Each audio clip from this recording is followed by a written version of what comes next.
सौन्दर्यं निजहृद्गतं प्रकटितं स्त्रीगूढभावात्मकं पुंरूपञ्च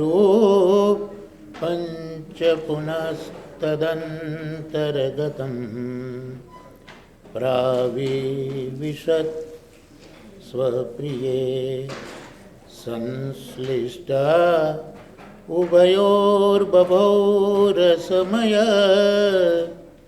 कृष्णो हि यत् साक्षिकं रूपं तत्त्रितयात्मकं परमविधेयं सदा वल्लभम्। श्रीमद्वृन्दावनेन्दु प्रकटित रसिकानंद संदोहरूप स्फूर्जद्रासादिलीलामृत जलधिभराक्रांत सर्वोऽपि शश्वत् तस्यैवात्मानुभाव प्रकटन हृदयस्याग्नया प्रादुरासीत् भूमौ यः सन्मनुष्याकृतिरतिकरुणः सम्प्रपद्ये हुताशं प्राकृतधर्मानाश्रय मप्राकृतनिखिलधर्मरूपमिति निगमप्रतिपाद्यं यत्तत्शुद्धं साकृति स्तौमि साकृति स्तौमि साकृति स्तौमि। परम पूज्य गोस्वामी 108 षष्ठ पीठाधीश श्री દ્વારકેશલાલજી મહારાજ શ્રીના અનુગ્રહથી અને અહીંયા બિરાજેલા શ્રી ગોવર્ધનનાથજીના અનુગ્રહથી આ બધા વૈષ્ણવોને ઘણા સમય પછી મળવાની એક અદ્ભુત તક મળી. એમાં બધા જ વૈષ્ણવો મારા જાણીતા છે. દરેકનું નામ બોલીને હું સમય લંબાવવા માગતો નથી, પણ ઘણા વર્ષો પછી વૈષ્ણવોને જોઉં છું એટલે એક જે જૂનું દ્રશ્ય હોય ને અત્યારના દ્રશ્યમાં જે થોડોક ફેર પડ્યો છે મારી દૃષ્ટિમાં, કે ઘણા વખતે મળ્યા એનો એ જ પુરાવો છે. ઘણા વખતે મળ્યા એનો એ જ પુરાવો છે કે જે મહેંદી પગે હતી એ હવે માથે આવી છે.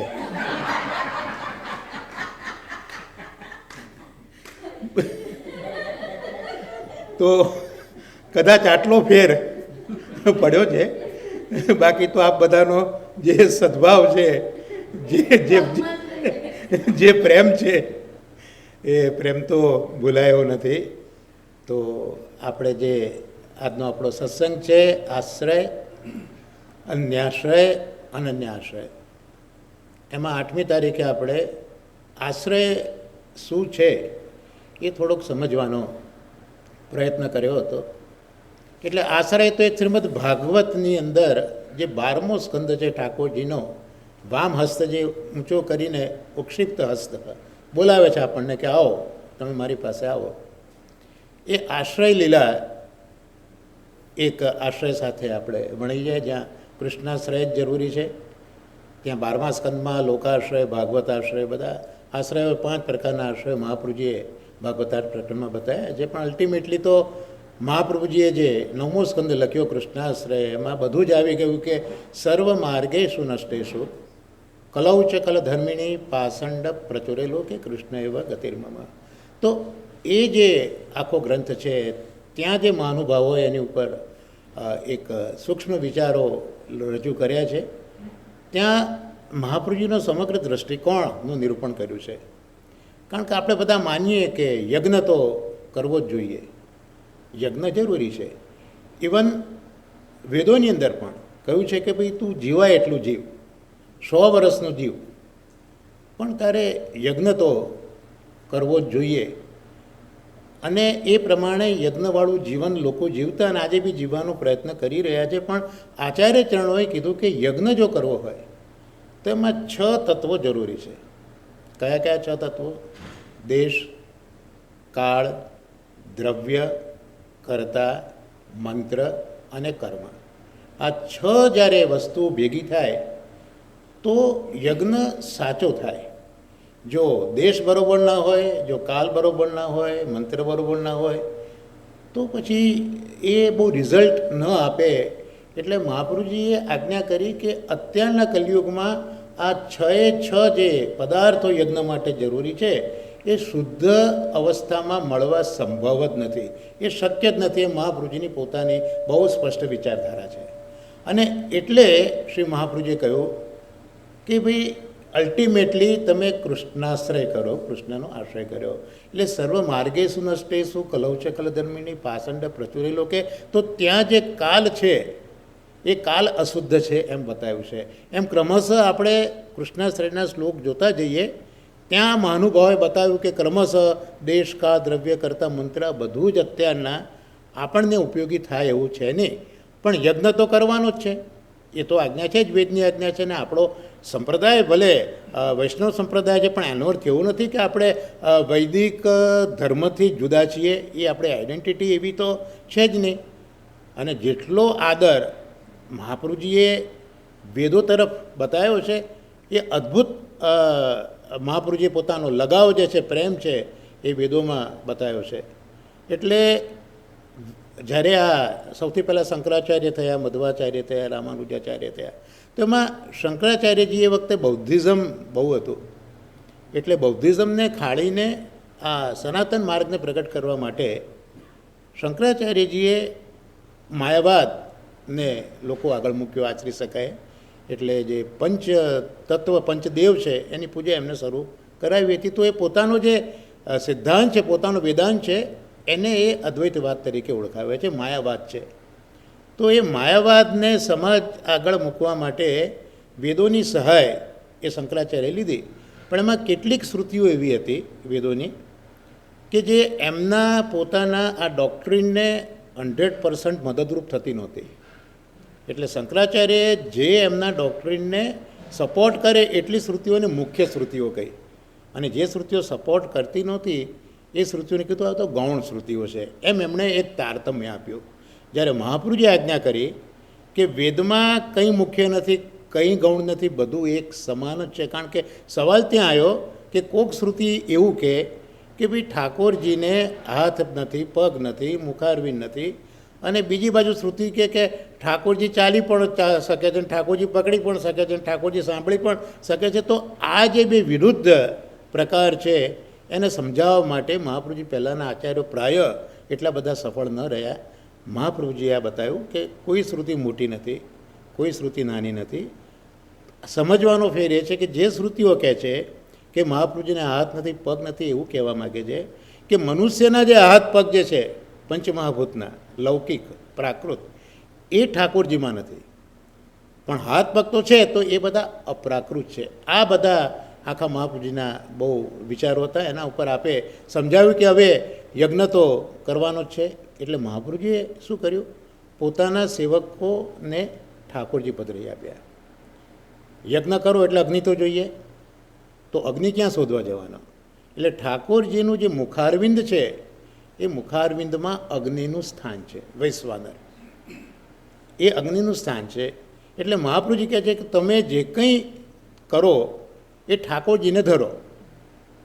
અર્થાત યજ્ઞમાં જે સામગ્રી આપણે ઉમીએ છીએ એ સામગ્રી આપણે ઠાકોરજીને ધરીએ એટલે યજ્ઞની અંદર જ ઠાકોરજી અંગીકાર કરે.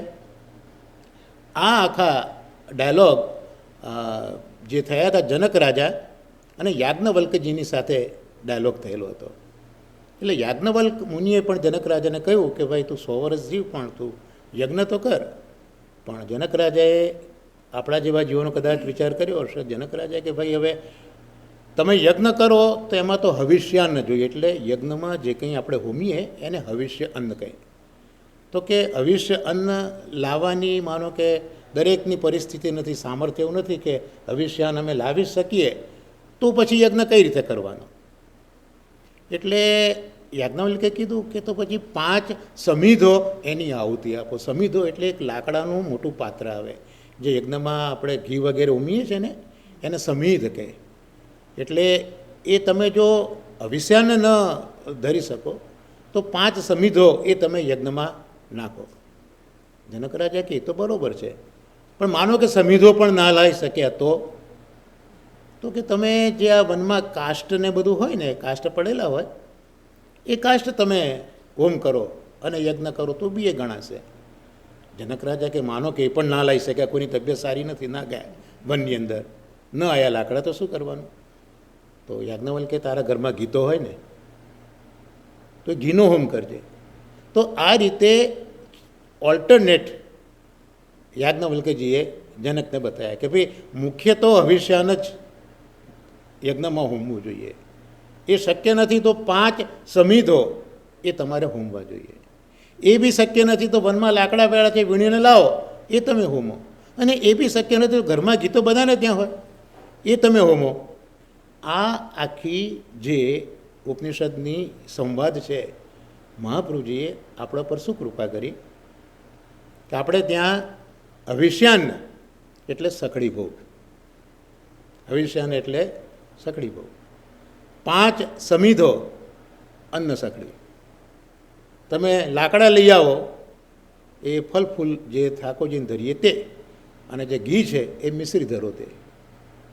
એટલે જે વૈદિક પરંપરા હતી એનું મહાપ્રભુજીએ ખૂબ સુંદર રીતે પોતાના પુષ્ટિજીવોને આપી દીધું કે જો ભાઈ તારે મુખ્ય તો આ સેવા જે છે સખડીની સેવા જ કરવાની છે. ઇટ ઇઝ ઓકે, તું નથી કરી શકતો અનસખડી કર, અનસખડી નથી કરી શકતો ઠાકોરજીને લીલા ફૂલ કે સૂકા ફળ તું ધર, અને એ બી નથી કરતો તો કમસે કમ મિશ્રી તો ધર. એટલે ઠાકોરજી પોતાના જીવોનો કેવો અધિકાર છે.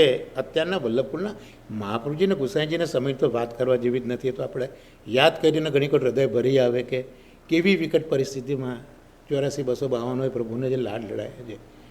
જરા પણ મહાપ્રભુજીની મેળ મર્યાદાને જરા પણ બાજુ મૂકીને એ તો કૃપા કરીને હૃદય ભરાઈ જાય એવા પ્રસંગો છે.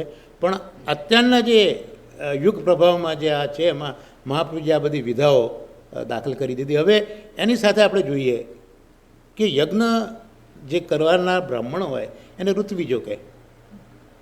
તો યજ્ઞ કરનારા બ્રાહ્મણો ભલે બ્રાહ્મણ કુળમાં જન્મ્યા, પણ એમને બ્રાહ્મણ બનવું પડે. તો બ્રાહ્મણ ક્યારે બન્યા? સંસ્કાર થાય ત્યારે બ્રાહ્મણ બને. એટલે એમને ગાયત્રી બોલવો હોય તો એમને જનોઈને બધું ધારણ કરે ને ત્યારે એ બ્રાહ્મણ બને.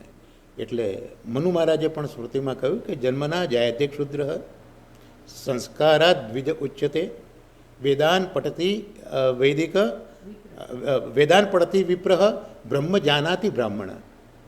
તો આ જે આખી વિધાઓ છે એમાં બધા જ જન્મથી ક્ષુદ્ર જ હોય છે, બ્રાહ્મણ હોય કે વૈશ્ય હોય કે ગમે તે હોય, પણ સંસ્કારાદ દ્વિજ ઉચ્યતે. અહીંયા દ્વિજ એટલે માત્ર બ્રાહ્મણ એવો અર્થ નથી, પણ દ્વિજ એટલે બીજી વખત જન્મ થયો એનું નામ દ્વિજ કહેવાય. એટલે બ્રાહ્મણ કુળમાં જન્મ થયો એનો પહેલો જન્મ, પણ એને ગાયત્રી મંત્ર બોલવાનો અધિકાર મળ્યો એનો બીજો જન્મ.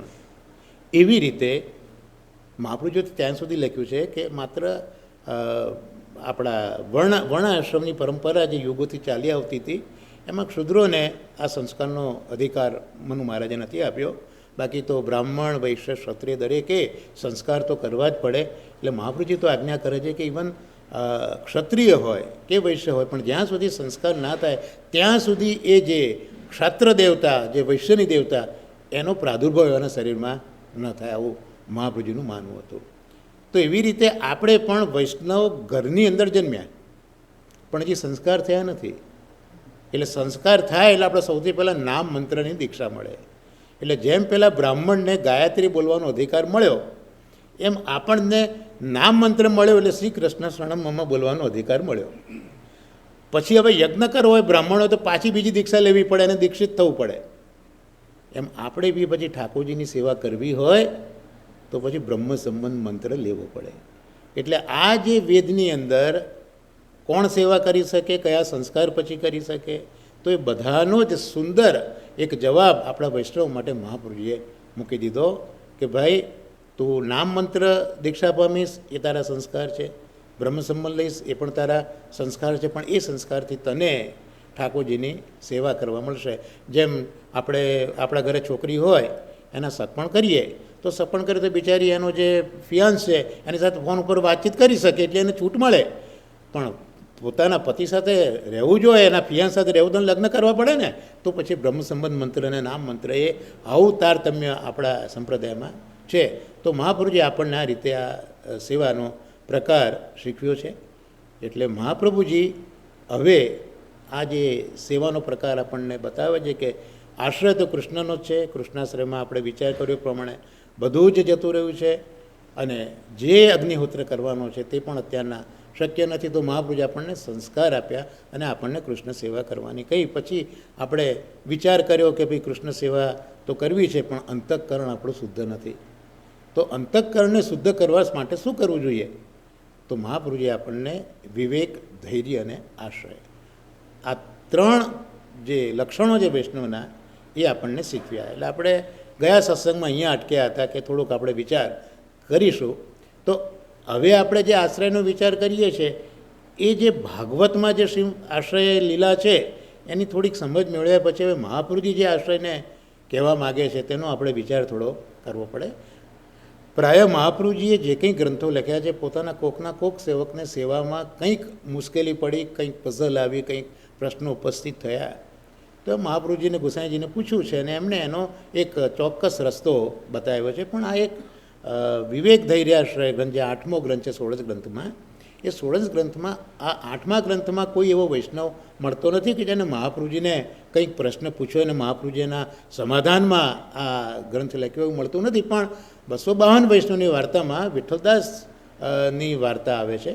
એટલે જે નારાયણદાસ દિવાન હતા ગૌડ દેશની અંદર, એમને ત્યાં વિઠ્ઠલદાસ આવ્યા હતા અને કંઈક એમને કામ જે સોંપેલું હતું પૈસાનું વગેરેનું એમાં કંઈક ચૂક પડી અને નારાયણદાસ એમને બહુ જ કોરડા વિઠ્ઠલદાસને મારેલા હતા. અને એટલી પીડા સહન કર્યા પછી પણ વિઠ્ઠલદાસે કહ્યું નથી. વિઠ્ઠલદાસ જાણતા હતા કે આ દિવાન છે ગુસાઈજીનો સેવક છે એવું એ જાણતા હતા, પણ એમને પોતે વૈષ્ણવ તરીકે કે ગુસાઈજીના સેવક તરીકે કોઈ પોતાની આઈડેન્ટિટી ઊભી કરી નથી. પછી આ નારાયણદાસને ખબર પડી કે આ તો સેવક છે ગુસાઈજીનો, અને ઘણી ઘણી માફી માગી. ગુસાઈજીએ પણ નારાયણદાસને કીધું કે ભાઈ ત્યાં આ બધું શું કર્યું હતું? કે મને ખબર નહોતી કે આ વૈષ્ણવ છે. તો ગુસાઈજીએ બહુ સરસ જવાબ આપ્યો હતો કે એ વૈષ્ણવ નથી તે તને ખબર નહોતી, પણ માણસ છે એટલી તો ખબર હતી ને તને. તો આપણા ત્યાં વૈષ્ણવતા અને માનવતા એ એક જ સિક્કાના બે પહેલું છે. વૈષ્ણવ બને એટલે માનવતા ચૂકી જવાની છે એવું આપણા માર્ગમાં નથી. ઓન ધ કોન્ટ્રરી, માનવતાના પાત્રમાં જ વૈષ્ણવતાનો રસ ટકશે. એક માટીનું પાત્ર બનાવીએ, એને જો તપાઈએ નહીં તો એમાં જલ નહીં ટકે. એમ આ શરીરને પણ માનવલક્ષી, માનવતા રૂપી જે ધર્મો છે એનાથી આપણે તપાઈશું નહીં ને તો કદાચ આ પુષ્ટિમાર્ગનો રસ ટકવાની શક્યતાઓ બહુ ઓછી છે. તો સવાલ એ આવ્યો કે આ જે વિઠ્ઠલદાસ છે એ આટલું બધું સહન કેમ કરી શક્યા? તો હરિરાયજી મહાપ્રભુજી સમજાવે છે કે આ વિઠ્ઠલદાસને શ્રી ગોસાઈજીએ વિવેક ધૈર્યાશ્રય ગ્રંથ સમજાયો હતો. એ ગ્રંથ સમજ્યા એની ઇફેક્ટ આટલી બધી હતી કે એ વિઠ્ઠલદાસ આટલી બધી દુઃખ, આટલી બધી પીડા હસતા મોડે સહન કરી શક્યા. અને પછી તો નારાયણદાસે દીવાને બહુ મનવાર કર્યા, પણ એને કીધું કે હવે મારી આઈડેન્ટિટી રિવીલ થઈ ગઈ, હવે મારે તારા દેશમાં જવું નથી, એમ કરીને દેશ છોડીને ચાલી ગયા છે. આ બધા 84 252 તો આપણે યાદ કરવાના છે, બીજું કંઈ વધારે મારે એ નથી કહેવું. તો આ વિવેક ધૈર્યાશ્રયનો શું પ્રભાવ છે એ મેં તમને એક નાના પ્રસંગમાં કહ્યું. પણ હવે શરૂઆત મહાપ્રભુજી એમ કરે છે કે પહેલાં જીવનમાં વિવેક લાવો, એ વિવેકથી ધૈર્ય આવશે, અને વિવેક ધૈર્ય બંને આવશે તો તમારામાં આશ્રય આવશે. હવે વિવેક શબ્દ જો વિચારીએ તો શ્રીમદ ભાગવતના અંદર જે મહાત્મ્ય છે ને, પદ્મપુરાણ મહાત્મ્ય છે, પદ્મપુરાણ મહાત્મ્ય માટે એવું કહેવાય છે કે આ પદ્મપુરાણનું મહાત્મા સુખદેવજીએ જ કહ્યું છે. એટલે દરેક વ્યાસપીઠ પર બેસેલા જે હોય છે શાસ્ત્રીજીઓ કે કથા કરનારા, એ જે કંઈ આપણને કહેતા હોય છે ને એ આ પદ્મપુરાણ અંતર્ગત જે મહાત્મ્ય છે એની જ વાત સામાન્ય રીતે કરતા હોય છે. એવું કહેવાય છે કે સુખદેવજીએ કહેલું છે. તો ત્યાં જે 88,000 વૈષ્ણવો ત્યાં ઋષિઓ ભેગા થયા છે અને સૂતજીને પૂછે છે બીજો પ્રશ્ન. 7 પ્રશ્ન પૂછ્યા છે, એમાં બીજો પ્રશ્ન પૂછે છે કે સૂતજી, ભક્તિ, જ્ઞાન અને વૈરાગ્ય, આ 3 વસ્તુથી વિવેક જે આવે એ વિવેક વૈષ્ણવો વધારે છે કઈ રીતે? આવો એમનો પ્રશ્ન હતો. એટલે મહાપ્રભુજીને એમના સેવકો સમજાવે છે કે ભક્તિ, જ્ઞાન અને વૈરાગ્ય તો પહેલાં એને અમલમાં અત્યારના મૂકવો એ કામ બહુ અઘરું છે, અને એમાંથી પછી નિષ્કર્ષ તરીકે વિવેકને લાવવો એ તો એનાથી બી અઘરો છે. એ વિવેકને સાચવવો એ તો એનાથી પણ અઘરો, અને વિવેક વધે એ તો યુ કાન્ટ થિંક ઓવર. તમારી પાસે કોઈ ફોર્મ્યુલા નથી. એટલે વિવેક જીવનમાં લાવવો એ કેટલો બધો અઘરો છે, અને એ વિવેકને મહાપુરુષ અહીંયા પહેલો મૂકે છે કે જીવનમાં વિવેક લાવો. પણ હવે વિવેકનો અર્થ શું કરવો આપણે? વિવેક કોને કહેવાય? તો આમ તો વિવેક શબ્દને તમે શબ્દકોશમાં જુઓ તો એના વિવિધ અર્થો જોવા મળે. એક આપણો સામાન્ય વિવેક કે ભાઈ તમે મળો, હું તમને મળું તો પરસ્પર આપણે જે વાતો કરીએ, આપણો જે વ્યવહાર પરસ્પરનો હોય એને આપણે વિવેક કહીએ. બહુ સરસ મજાનો પ્રસંગ મેં વાંચેલો.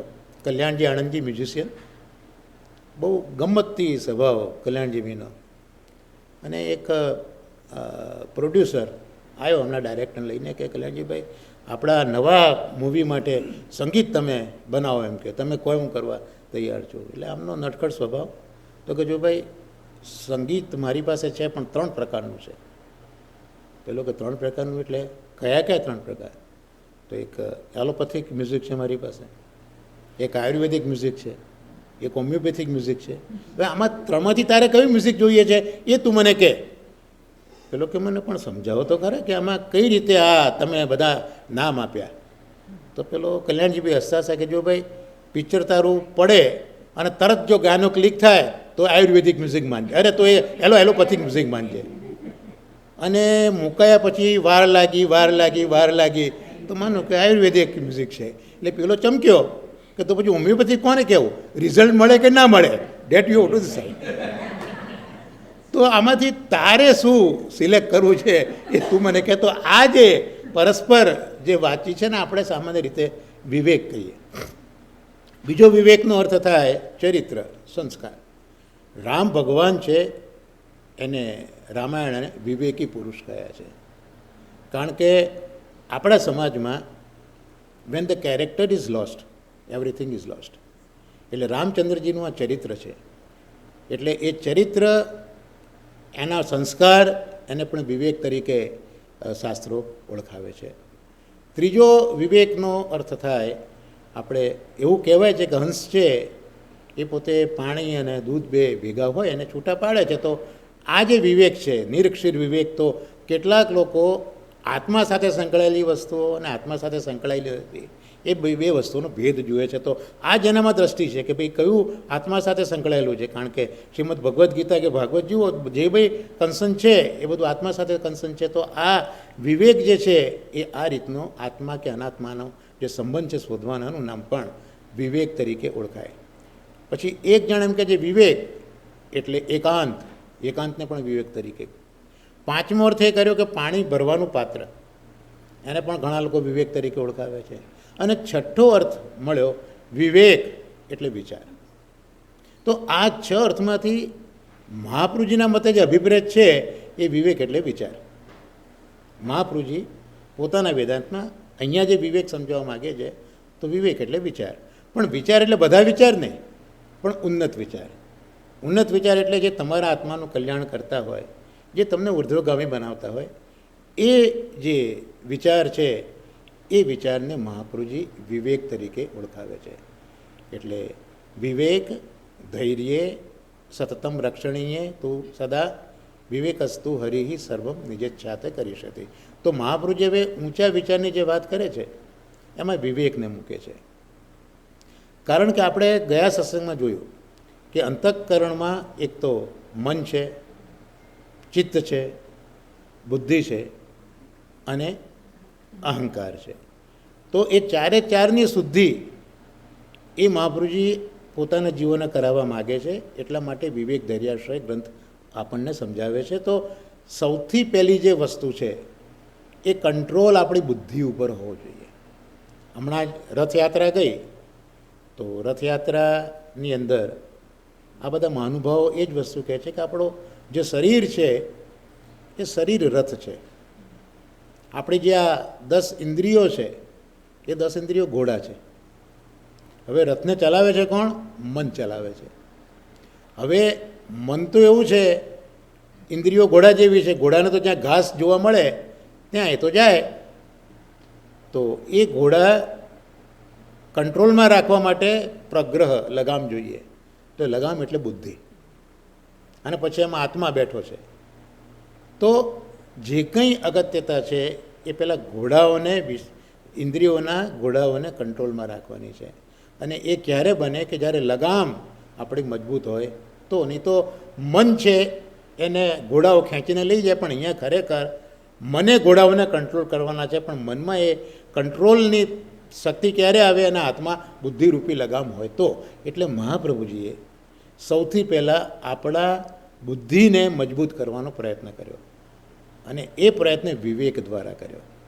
એટલે બુદ્ધિની જે શુદ્ધતા છે એ વિવેક કરે. That is a very important factor કે તમે બુદ્ધિને કંટ્રોલમાં રાખશો તો જ તમારું મન કંટ્રોલમાં રહેશે. એટલે મહાપ્રભુજીએ વિવેક દ્વારા બુદ્ધિની શુદ્ધતા, બુદ્ધિને પ્રભુગામી બનાવવાનો પ્રયત્ન કર્યો અને આજ્ઞા કરી કે વિવેકસ્તુ હરિ સર્વમ નિજેચ્છાત કરીષ્યતિ. કોકના હિસાબથી 8 વિવેકો, કોકના હિસાબથી 6 વિવેકો, એમ જુદા જુદા ટીકાકારોએ જુદા જુદા વિવેકો બતાવ્યા છે. પણ મુખ્ય જે વિવેક સમજવાનો અહીંયા એ જ છે કે વિવેકસ્તુ હરિ સર્વમ નિજેચ્છાત કરીષ્યતિ. વિવેક કયો? જેમ મેં ગઈકાલે તમને વૈ શબ્દ સમજાવ્યો હતો. વૈ એ ચોક્કસતાનો એક અક્ષર છે. એમ વિવેકસ્તુ, અહીંયા જે તું પર ભાવ મહાપ્રભુજી મૂકે છે, એટલે એ ચોક્કસપણે માની લો કે વિવેક તો એ જ છે કે હરિ સર્વમ નિજેચ્છાત કરીષ્યતિ. એટલે અહીંયા જે હરિ છે એ હરિ સર્વરૂપે પણ છે, અને જે કંઈ વસ્તુ છે, થઈ રહી છે, બની રહી છે જગતમાં, એ પ્રભુ પોતાની ઈચ્છા પ્રમાણે જ કરે છે. આ 2 પ્રકારના વિવેકો અહીંયા બતાવ્યા કે આ જે કંઈ છે, સર્વ દેખાય જે કંઈ રહ્યું છે, હું, તમે, આ ખુરશી, નિર્જીવ સજીવ જે કંઈ છે એ રૂપે હરિ જ બિરાજે છે. અને એ હરિ જે કંઈ કરી રહ્યો છે એ પોતાની ઈચ્છા પ્રમાણે કરી રહ્યો છે. તો આ એક વિવેક જો મગજમાં આવે કે વિવેક જ હરિ જ સર્વત્ર બિરાજે છે અને હરિ જ સર્વસ્વ કરી રહ્યા છો, આપણી બુદ્ધિમાં જો આવે તો ઘણા જે પ્રસંગો છે એ પ્રસંગોને આપણે ફેસ કરી શકીએ. તો એક ખુરશી છે એમાં પણ હરિ જ છે, એક પ્રાણી છે એમાં પણ હરિ છે. તો એવું બધું મગજમાં આપણે લાવવા માટે શું કરવાનું? તો અહીંયા શબ્દ મહાપ્રભુજીએ મૂક્યો ભગવાન માટે, કૃષ્ણ માટે હરિ. કૃષ્ણ એવું નથી કહ્યું, કૃષ્ણાશ્રય કહ્યું ખરું, પણ અહીંયા હરિ શબ્દ મૂક્યો. અને હરિ તારા નામ તો 1000 કયા નામે લખવી કંકોત્રી. તો સિલેક્ટિવ હરિ શબ્દ અહીંયાને તમે 16 ગ્રંથનો અભ્યાસ કરો જ છો, પણ તમે જોજો કે મહાપ્રભુએ 16 ગ્રંથમાં 1-2 ગ્રંથોને બાદ કરીને હરિ શબ્દનો ઉપયોગ 16 ગ્રંથોમાં કર્યો છે. એ તમે શોધી નાખજો. Date will be A good exercise for you. દરેક 16 ગ્રંથમાં મહાપ્રભુજીએ હરિ શબ્દનો ઉપયોગ કર્યો છે. બેરિંગ 1 or 2 એક્સેપ્શન્સ છે જ્યાં 16 ગ્રંથમાં હરિ શબ્દ નહીં મળે. એટલે મહાપ્રભુજીને હરિ શબ્દ ખૂબ જ પ્રિય છે. અને અહીંયા હરિ શબ્દ મૂકવાનું કારણ એટલા માટે બધા ટીકાકાર આચાર્યો સમજાવે છે કે મહાભારતમાં પણ યુધિષ્ઠિરે કૃષ્ણને પૂછ્યું છે કે તમને બધા હરિ કેમ કહે છે કૃષ્ણ? એટલે કૃષ્ણે જવાબ આપ્યો કે એક તો મને હરિત રંગ બહુ પસંદ છે, એટલે લાલ રંગ લીલા રંગનું જે મિશ્રણ થાય એને હરિત રંગ, એટલે મને હરિત રંગ બહુ ગમે છે. બીજું એમણે કૃષ્ણે કીધું કે જે આ યજ્ઞની વાત કરીએ એમાં જે પેલું હવિષ્યાન્ન હોય ને, તો એ અન્નને હું હરી લઉં છું, માટે હું હરી છું. અને ત્રીજી વાત તો આપણા માટે ખૂબ સુંદર કરી કે મારા જે ભક્તો છે ને એ ભક્તોના હું દુઃખ હરી લઉં છું. આપણને આનંદ તો થાય પણ કન્ડિશન મારા ભક્તો હોય તો. That is a condition. એટલે હું મારા ભક્તો છે એના દુઃખ હરી લઉં છું, માટે હું હરી છું. એટલે હવે જીવનમાં જે કંઈ ઘટનાઓ બની છે આપણે જોયું કે ભાઈ હરી જ બધું કરી રહ્યા છે. એટલે સંસ્કૃત ભાષાને જો થોડીક આપણે સમજીએ તો વિવેક શબ્દ અમારા નવનીતપ્રિય શાસ્ત્રીજીએ બહુ સુંદર સમજાવ્યો છે. વિવેક શબ્દમાં વિવમ અને ક, આ શબ્દમાં બે પદ એ છે વસ્તુઓ. તો વિવમ એટલે જેમાંથી સુખ જતું રહ્યું છે, જેમાંથી સુખ જતી રહ્યું છે એનું નામ વિવમ કહેવાય. પણ જેનામાંથી સુખ જતું રહ્યું છે એમાં પણ તમે સુખ શોધો. કમ એટલે સુખ, વિવમ એટલે સુખ જતું રહ્યું છે તે વસ્તુ, અને કમ એટલે સુખ એટલે લોકોને જેમાં સુખ નથી લાગતું એમાં પણ તમે જો સુખ શોધો તો એ તમે મહાપ્રભુજીના સેવક છો એવું આપણે કહી શકીએ. એટલે આ વસ્તુ ક્યારે બને? જો આપણી બુદ્ધિ મહાપ્રભુજીના શરણે રહીને આ સમજથી થાય કે ભાઈ આ જે કંઈ બન્યું મારા જીવનમાં કે સમાજમાં બની રહ્યું છે એ બધું પ્રભુની ઈચ્છાથી જ બની રહ્યું છે. આપણે લેટેસ્ટ ઉદાહરણ જ જોઈએ તો કોરોના આવ્યો, બહુ લોકો દુઃખી થઈ ગયા, ઘણાએ ભગવાનને ફરિયાદો બી ઘણી કરી, ઘણું આપણે કર્યું. પણ સમય જતાં આપણને સમજાયું કે ભાઈ નુકસાન તો મોટું થયું છે, પણ એનાથી આપણે ઘરમાં રહેતા શીખ્યા, ફેમિલી લાઈફ આપણી બની, બરાબર. ઘરના ઠાકોરજીને વધારે લાડ લડાવતા થયા, હોટલોનું ખાવાનું આપણું બચી ગયું, કેટલો મોટો ખર્ચો બચી ગયો, કેટલો બધો સમય આપણો બચી ગયો, ભગવાનનું નામ દેતા વધારે થયા. તો આ જે સુખ છે એ આપણે પછીથી શોધી શક્યા, તો આ વિવેક થયો. આપણે ભલે શરૂઆતમાં દુઃખી થઈ ગયા પણ અલ્ટિમેટલી વી કુડ ફાઇન્ડ કે ના ભાઈ આમાં પણ ઠાકોરજીની કંઈક લીલા છે. અને એ જે ઠાકોરજી છે એને વેદ, આ હરિને વેદ સચ્ચિદાનંદ કહે છે. એટલે જો હરિ સર્વત્ર છે એવી આપણે મહાપ્રભુજી વાત કરે છે તો આ હરિને સચ્ચિદાનંદ સ્વરૂપે આપણે જોવા પડશે. સચ્ચિદાનંદ એટલા માટે કહ્યા કે સદંશ, ચિદંશ અને આનંદંશ, આ ત્રણનું મિશ્રણ છે. એટલે એ જુદા જુદા નથી પણ એક સાથે ભુવન છે. એમાંથી પ્રભુએ જ્યારે વિચાર કર્યો કે હવે મારે આ જગતનું સર્જન કરવું છે, એ શ્રુતિઓએ લખ્યું છે કે સ એકાકી ન રમતે સ દ્વિતીયમાં ઈચ્છત. તો આ પ્રભુએ જ્યારે વિચાર કર્યો કે મારે અનેક રૂપે થવું છે, ત્યાં શ્રુતિ કહે છે સ હેતાના વાસ, એ જ બધા સ્વરૂપે બન્યા. દુનિયામાં જેટલા નામ છે, ભારત હોય કે અમેરિકા હોય કે આફ્રિકા હોય કે ઓસ્ટ્રેલિયા હોય, પણ જેટલા નામ છે નામ રૂપે ઠાકોરજી જ છે, જેટલા સ્વરૂપ છે એ રૂપે પણ ઠાકોરજી જ છે. તો ઠાકોરજી પોતે અનેક રૂપે બન્યા. એમાં આપણે નજરે જોઈએ જગતમાં તો કેટલાક જળ પદાર્થો છે અને કેટલાક ચૈતન્યયુક્ત પદાર્થો છે. તો મહાપ્રભુજી સમજાવે છે કે મહાપ્રભુજીનો જે વિચાર છે ઉત્તમ વિચાર છે કે સદંશ, ચિદંશ, આનંદંશ એ છૂટા તો પડતા જ નથી. જેમ ઠાકોરજીમાં છે એમ ટેક ફોર એક્ઝામ્પલ અત્યારના આ અહીંયા એક ગાય છે, તો આ જે ગાય અત્યારના આપણને જડ લાગી રહી છે, તો મહાપ્રભુજી છે કે એમાં સદંશ એ મુખ્ય છે. એનો અર્થ એવું નથી કે ચિદંશ ને આનંદંશ નથી, એમાં પણ ચિદંશ છે અને આનંદંશ પણ છે. પણ પ્રભુએ લીલા કરવી છે, લીલામાં વિવિધતા જોઈએ, વૈવિધ્ય જોઈએ. એટલે પ્રભુએ શું કર્યું? સદંશને મુખ્ય રાખ્યો જળની અંદર, અને ચિદંશ અને આનંદંશ રાખ્યા પણ તિરોહિત. તિરોહિત એટલે દેખાય નહીં, તે નથી એવું નહીં. વલ્લભ વેદાંતમાં આવિર્ભાવ અને તિરોભાવ આ બે શબ્દો ગોખી રાખવાના. સમજાય કે ના સમજાય? વલ્લભ વેદાંતમાં બે શબ્દો શોધી રાખવા, આવિર્ભાવ અને તિરોભાવ. એટલે સામાન્ય સમજ આપવું કે આપણે અહીંયા બેઠા છે, નીચે જાજમ છે, જાજમ નીચે પણ ટાઇલ્સ તો છે પણ આપણને દેખાતી નથી. અને જેવી આપણે જાજમ ઊંચી કરી તો ટાઇલ્સ આપણને દેખાવા મળે. એટલે ટાઇલ્સો હતી તો ખરી પણ જાજમના લીધે આપણને દેખાતી નહોતી. એટલે મહાપ્રભુજી કે એવું ના કે દેખાતી નહોતી, એનો તિરોભાવ થયો, એનો તિરોભાવ થયો. જેવી રીતે જાજમ ઉંચકી લીધી એટલે તને દેખાય એટલે એનો આવિર્ભાવ હતો. એટલે વસ્તુની અનુભવ યોગ્યતા એનું નામ આવિર્ભાવ કહેવાય. અને વસ્તુ જ્યારે અનુભવ યોગ્ય ન રહે ત્યારે એનું નામ તિરોભાવ કહેવાય. એટલે આપણા મંદિરોમાં પણ આપણે જે પડદો ધરીએ છીએ, ટેરો ધરીએ છીએ, એ ટેરો ખસેડીએ તો જ ઠાકોરજીના દર્શન થાય ને, બરાબર કે નહીં? તો એ ટેરો છે એ માયાનું સ્વરૂપ છે. એટલે અત્યારના આ સમગ્ર જગતમાં મહાપ્રભુજી કહે છે કે દરેક પદાર્થો એ ઠાકોરજી છે, પણ આપણને ઠાકોરજી તરીકે એ દર્શન આપતા નથી, અનુભવ કરાવતા નથી. એનું કારણ માયા, અજ્ઞાન. એના લીધે આપણને આમાં ઠાકોરજી દેખાતા નથી. આપણે આ ગાયની વાત કરતા હતા કે સદંશ એમાં મુખ્ય છે, ચિદંશ આનંદંશ તો એમાં છે જ, પણ આપણે એને શોધી શકતા નથી. એવી રીતે જે જીવ છે એ જીવમાં સદંશ અને ચિદંશ બે મુખ્ય રાખ્યા, આનંદંશ તિરોહિત કર્યો. તો આનંદંશ ગયો ક્યાં? એ આનંદંશ અંતર્યામી તરીકે બિરાજે છે. એટલે જ હરિરાજી મહાપ્રભુજી કહે છે કે અંતર્યામી સમસ્તાનામ ભાવમ જાનાતી માનસમ. એટલે આપણે ગમે તેટલું દુનિયાને છેતરતા હોઈએ, પણ અંદરનો બેઠેલો તો જાણે જ છે કે ભાઈ તું આ શું નાટક કરી રહ્યો છે. અંતર્યામી લાગે કે તું નાટક કરજે, હું નટવર છું એમ, તારા કરતાં સારું નાટક મને કરતા આવડે છે. એટલે એ અંતર્યામી આ રીતે બિરાજે છે. તો હવે આ જે સદંશ છે એમાં ચિદંશ અને આનંદંશ પણ જે સામર્થ્યવાળા વ્યક્તિઓ હોય પ્રગટ કરી શકતા હોય છે.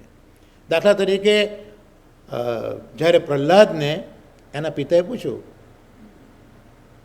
થાંભલામાં તલવાર મારીને કે આમાં તારો ભગવાન છે? પ્રહલાદે કીધું કે આ છે. અને ઠાકોરજી એકદમ પ્રગટ થઈ ગયા. તો એ જે થાંભલો છે એમાં કંઈ ઠાકોરજી આવીને પ્રવેશે એવું તો છે જ નહીં, કે ઠાકોરજીને પૂરી દીધેલા પ્રહલાદે, એવું બી નથી. પણ ઠાકોરજી ત્યાં હતા જ.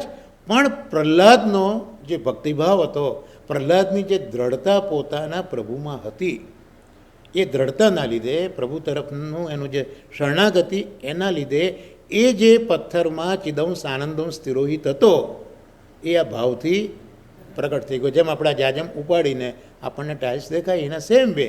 અને એવી રીતે મહાપ્રભુજીની પણ જો આપણે યાત્રામાં જોઈએ પૃથ્વી પરિક્રમાની, તો એ જ્યારે બહુલાવનમાં પહોંચ્યા ત્યારે બહુલાવનમાં વ્રજવાસીઓ બહુલા ગાયની પૂજા કરતા હતા. અને ત્યાં કોઈક મુસ્લિમ હાકેમ આવ્યો, એ લોકો બુત પરસ્તીને માનતા નથી, મૂર્તિ પૂજા ન કરવા દીધી.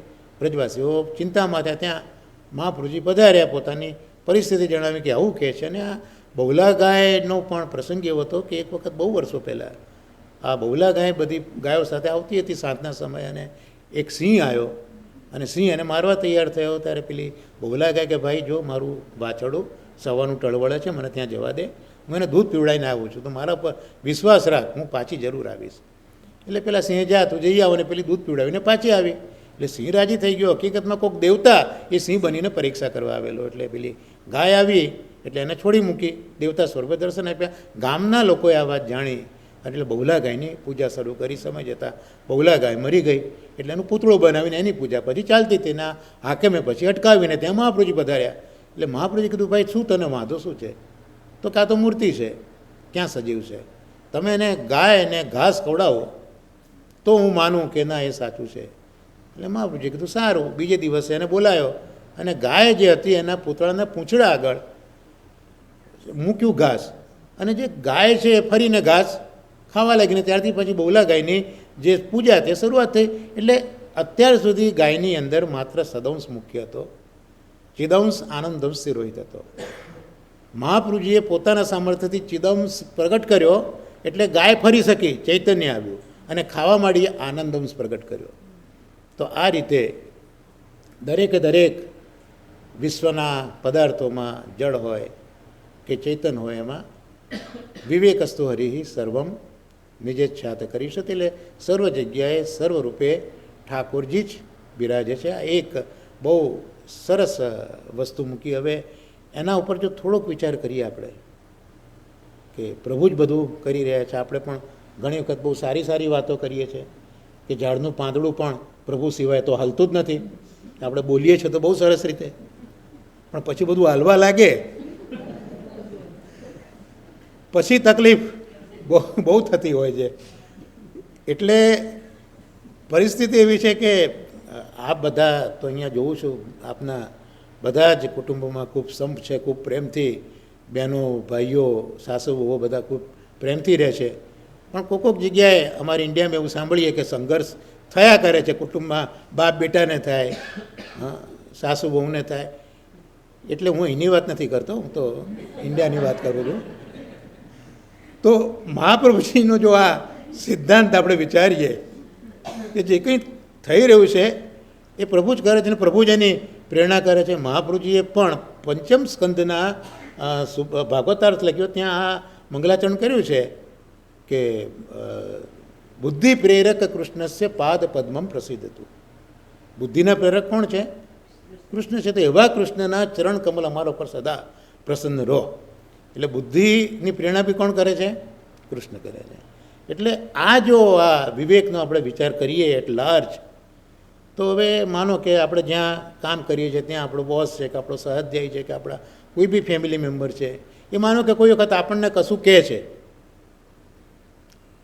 આપણને ખોટું લાગે એવું કહે છે, લાગે, માણસ છીએ, પણ આપણે એ વખતે જો મહાપ્રભુને વિચાર કરીએ કે વિવેકસ્તુ હરિ સર્વમ નિજેચ્છાત કરી શકે, ભાઈ આની અંદર પણ છે તો મારો કૃષ્ણ જ બિરાજે છે ને, બીજું કોણ બિરાજે છે?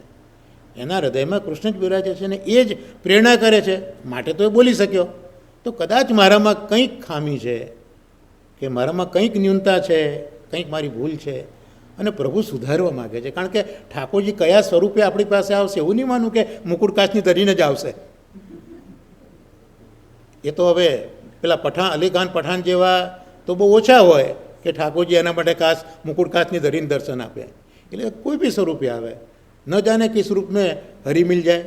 તો આપણે એ વખતે જો આ વિવેક વિચાર કરીએ તો we will take it four granted. આપણને બહુ પેલું એ થશે નહીં, આપણે એમ વિચારીશું કે નહીં મારા સારા માટે પ્રભુ એની પાસે બોલાયો. તરત મહાપ્રભુજી પાછા રોકે છે કે એટલું જ વિચાર કરીને અટકી ના જતો. તું પાછો જો કોઈને કંઈ ખરાબ વિચાર કહેતો હોય તો એ વખતે એવું વિચાર છે કે એના હૃદયમાં પ્રભુ બિરાજે છે અને હું કંઈ ખરાબ કહું તો એને કેવું દુઃખ થશે. એટલે ધીસ ઇઝ એ વિવેક. વિવેકસ્તુ હરિ સર્વમ નિજેચ્છાત કરી શકે. તો આ એક વિવેકની વાત કરી. પછી મહાપ્રભુએ કીધું કે જ્યારે આપણો પ્રભુ આટલો સર્વસમર્થ છે, સર્વ જગ્યાએ એની જ સત્તા છે, અખિલ બ્રહ્માંડમાં એક તું શ્રી હરિ જુજબે રૂપે અનંત ભાષે, એ આપણા કવિએ કહ્યું છે, નરસિંહ મહેતાએ કહ્યું છે. અને નરસિંહ મહેતા એ મહાપ્રભુજી ગુસાઈજીના પ્રાગટ્યની વધાઈ કરનારા છે. આપણે એમને ગુજરાતીમાં આદિકવિ કહીએ, પણ મહાપ્રભુજી ગુસાઈજી પ્રગટ થવાના છે એવી આગાહી આ નરસિંહ મહેતાએ ભાકી છે. એટલે એને પ્રહરી કહ્યો છે. અને આ જે વાત છે ને, આ વચનામૃત સુરતમાં દાદાજી વ્રજરતનલાલજી મહારાજશ્રી દાદાજી છઠ્ઠાગરના, એ પણ ષષ્ઠ ગૃહાધીશ જ છે, આપે મને આ વસ્તુ કહી હતી કે પિયુષભાઈ નરસિંહ, કારણ કે આપશ્રે તો નરસિંહ મહેતા ઉપર પ્રવચન પણ આપેલું હતું વન્સ અપોન એ ટાઈમ. ત્યાં એમને નરસિંહ મહેતાને પ્રહરી તરીકે ઓળખાયા હતા કે મહાપ્રભુજી ગુસાઈજી પ્રગટ થવાના છે અને આ આખો એક નવો સંપ્રદાય ચાલુ થવાનો છે. That was being forecasted by Narsinh Mehta. એટલે એમના કેટલીક રચનાઓમાં વલ્લભ વિઠ્ઠલનો ઉલ્લેખ પણ જોવા મળે છે. તો આવું આ નરસિંહ મહેતાએ કહ્યું છે કે અખિલ બ્રહ્માંડમાં એક તું શ્રી હરિ વિવિધ રૂપે અનંત ભાષે. તો અહીંયા જ્યારે સર્વત્ર બધું પ્રભુનું જ છે, સર્વ સામર્થ પ્રભુનું છે, તો એ પ્રભુ આપણા સુખનો વિચાર કરે જ છે. જેમ મા બાપ પોતાના છોકરાનો વિચાર કરે છે કે ભાઈ આ છોકરો આગળ ભણે છે તો મારે એના માટે શું શું વ્યવસ્થા કરવાની. ઘણી વખત બહુ મોટો ખર્ચો આવતો તો મા બાપ પહેલેથી જ એનું આયોજન કરવા લાગે છે. તો એ શું થયું કે પ્રભુ, મા બાપ અત્યારના આપણા પ્રભુ છે, એ આપણો વિચાર કરે છે. તો આપણે મા બાપ પાસે કશું માગવું પાડતું નથી. એટલે મહાપ્રભુ અહીંયા કહે છે કે આ જે મારો હરિ છે ને, જે સચ્ચિદાનંદ છે, એ સર્વ સામર્થ્યવાળો છે, એનામાં પ્રભુતા છે. એટલે કરતું અકર્તું અન્યથા કરતું, એ ધારે તે કરી શકે, થતું હોય એને અટકાવી બી શકે, અને જે થતું હોય એને જુદી રીતે પણ કરી શકે. આવું સામર્થ્ય પ્રભુનું છે.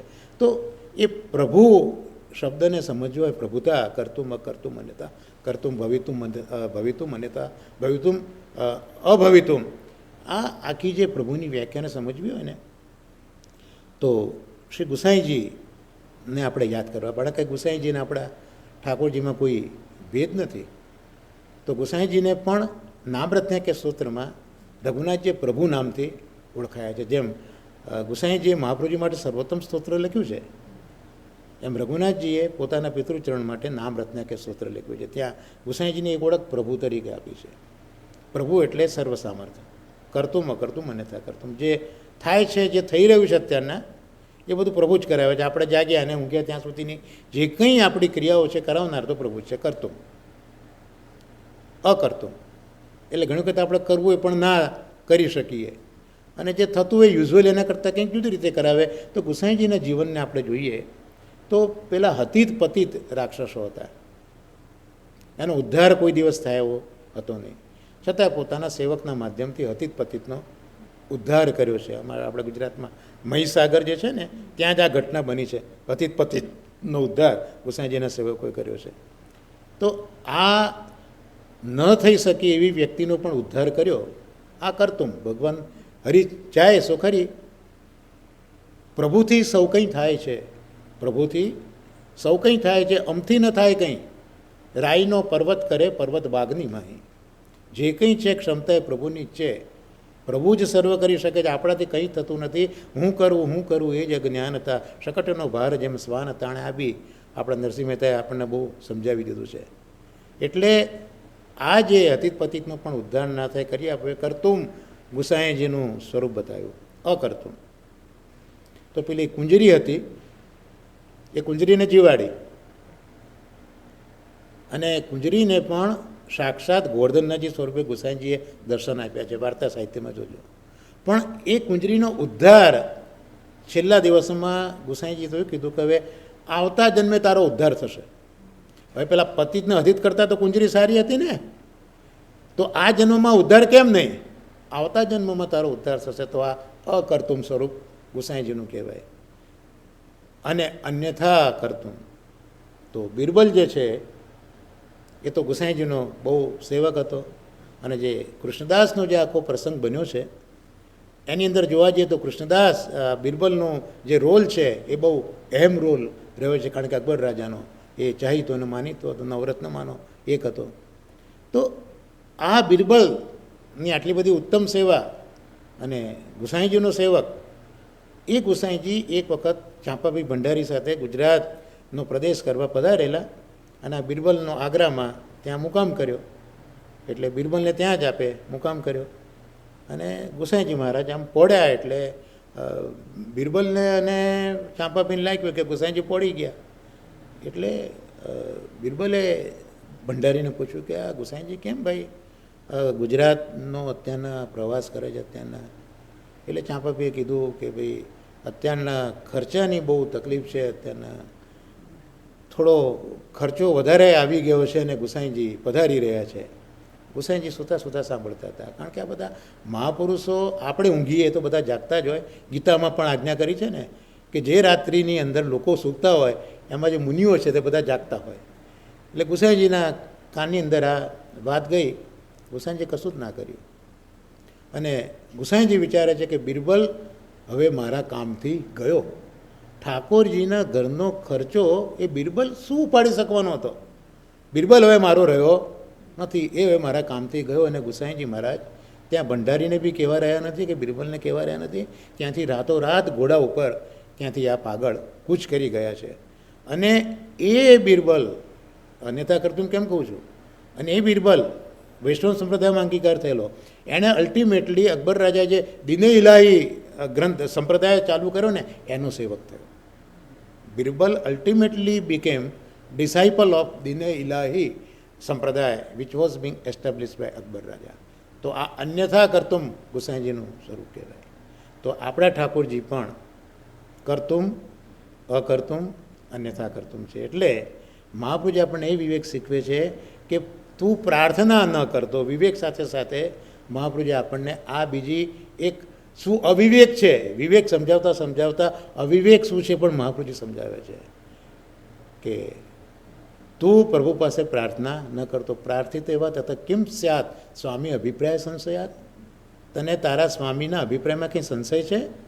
જો બાળકને પોતાના માતા પિતાના અભિપ્રાયમાં શંકા થાય તો મા બાપને કેટલું દુઃખ થાય છે કે અમે લોકો પેટે પાટા મારીને તને ઉછેરીએ છીએ અને તું બીજા આગળ માગતો જાય છે અને આવી રીતનું કરે છે. એવી રીતે ઠાકોરજી કહે છે કે હું જ્યારે તારો આટલો બધો ખ્યાલ રાખું છું, તને ક્યારે શું જરૂર છે એ હું પોતે ખ્યાલ રાખું છું. ને હું તો જ્યારે સમય મળે ત્યારે મહાપ્રભુનું ચિંતન કરતાં કરતાં મારી જીવનમાં પણ ડગલે ને પગલે ક્યાં ક્યાં ઠાકોરજી મને આવીને મદદરૂપ થયા છે એ વિચાર કરું છું, તો જેથી મને મારા ઠાકોરજીમાં શ્રદ્ધા પ્રેમ વધારે થાય. એમ આ બી એક એક્સરસાઇઝ કરવા જેવી છે કે જ્યારે નવરા પડીએ અને આપણે એમ થાય કે ભાઈ ચલો ને આપણે કીટી પાર્ટીમાં જઈએ કે કંઈક આપણે ચેટ કરીએ એના કરતાં હું વિચારવું કે પ્રભુએ મને ક્યારે ક્યારે કેવા મુશ્કેલ પરિસ્થિતિમાં પ્રભુએ મને સાચવીને રક્ષો છે. તો આ જે છે એ વિચારીશું તો આપણે પ્રભુ પાસે પ્રાર્થના કરવાનું મન નહીં થાય.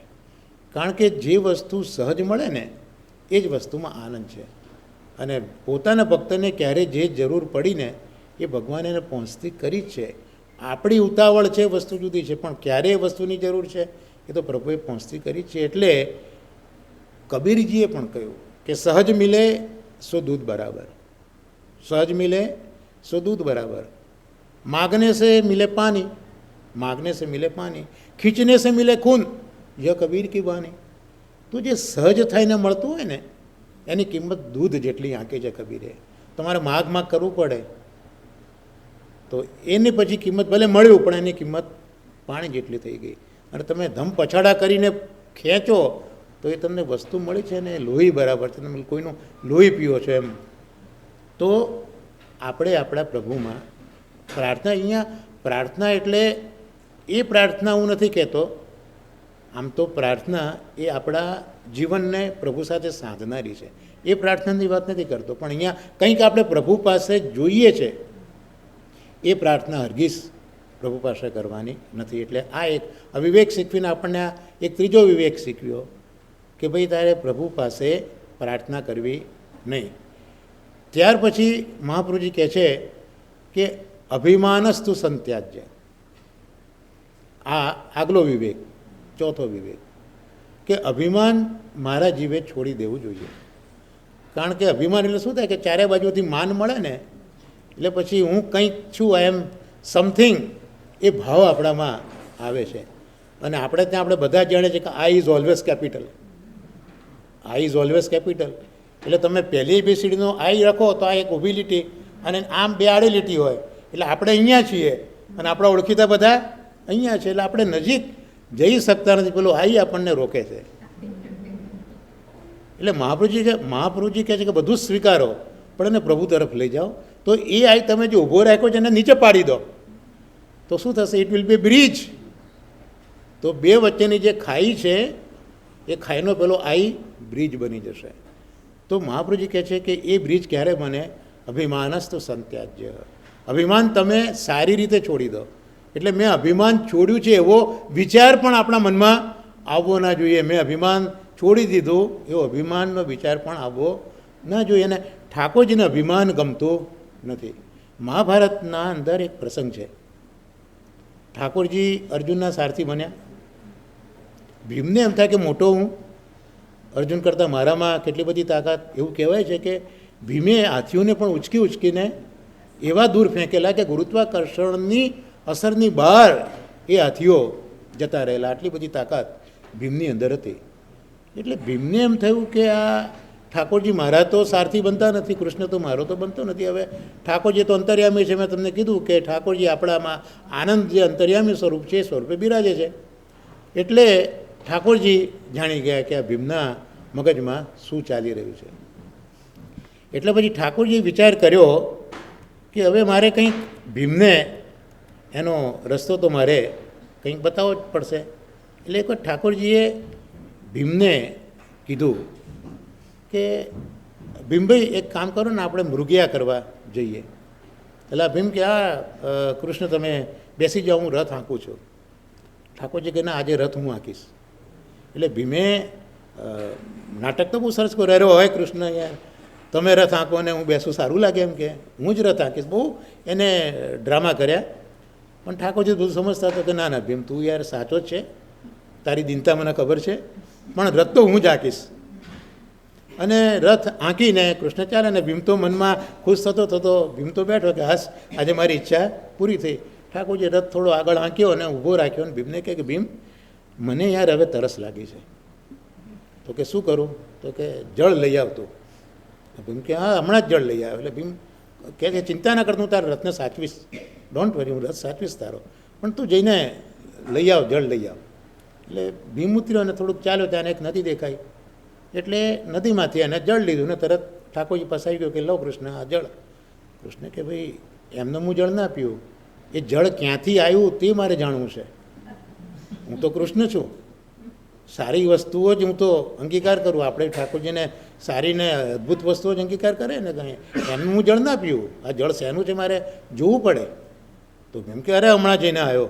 એટલે એ જે નદીનો પટ હતો ને એના કિનારે કિનારે ચાલતો ચાલતો ચાલતો ભીમ કેટલાય માઇલ દૂર થઈ ગયો. એને કોઈ મળે નહીં કે આનું મૂળ ક્યાં છે. બહુ ચાલ્યા પછી એને જોયું એક જગ્યાએ નદીનું મૂળ કે એક રાક્ષસ હતો. એ રડતો હતો. એટલું બધું રડતો હતો કે એની આંખોમાંથી જે આંસુ નીકળ્યા ને એ બધા નદી બનીને વહેતા હતા.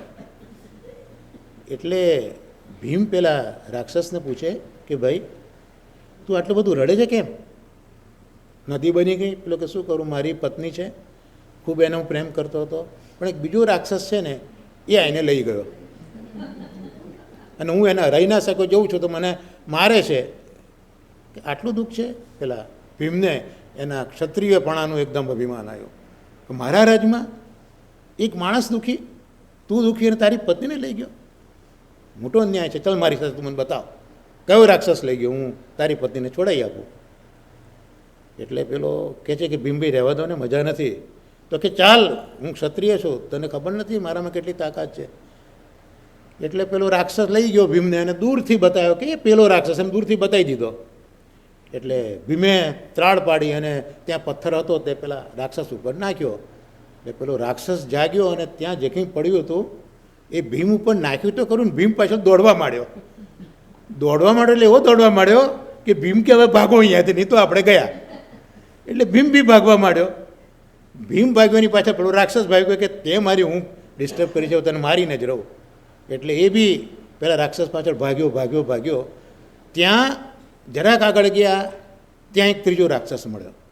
હવે એને ઠૂંઠો હતો, એને હાથ પગ નહોતા, અને એને પેલા ભીમને જોયો આંપતો એટલે પેલો રાક્ષસ કે અરે ભાઈ તું કેમ આપે છે?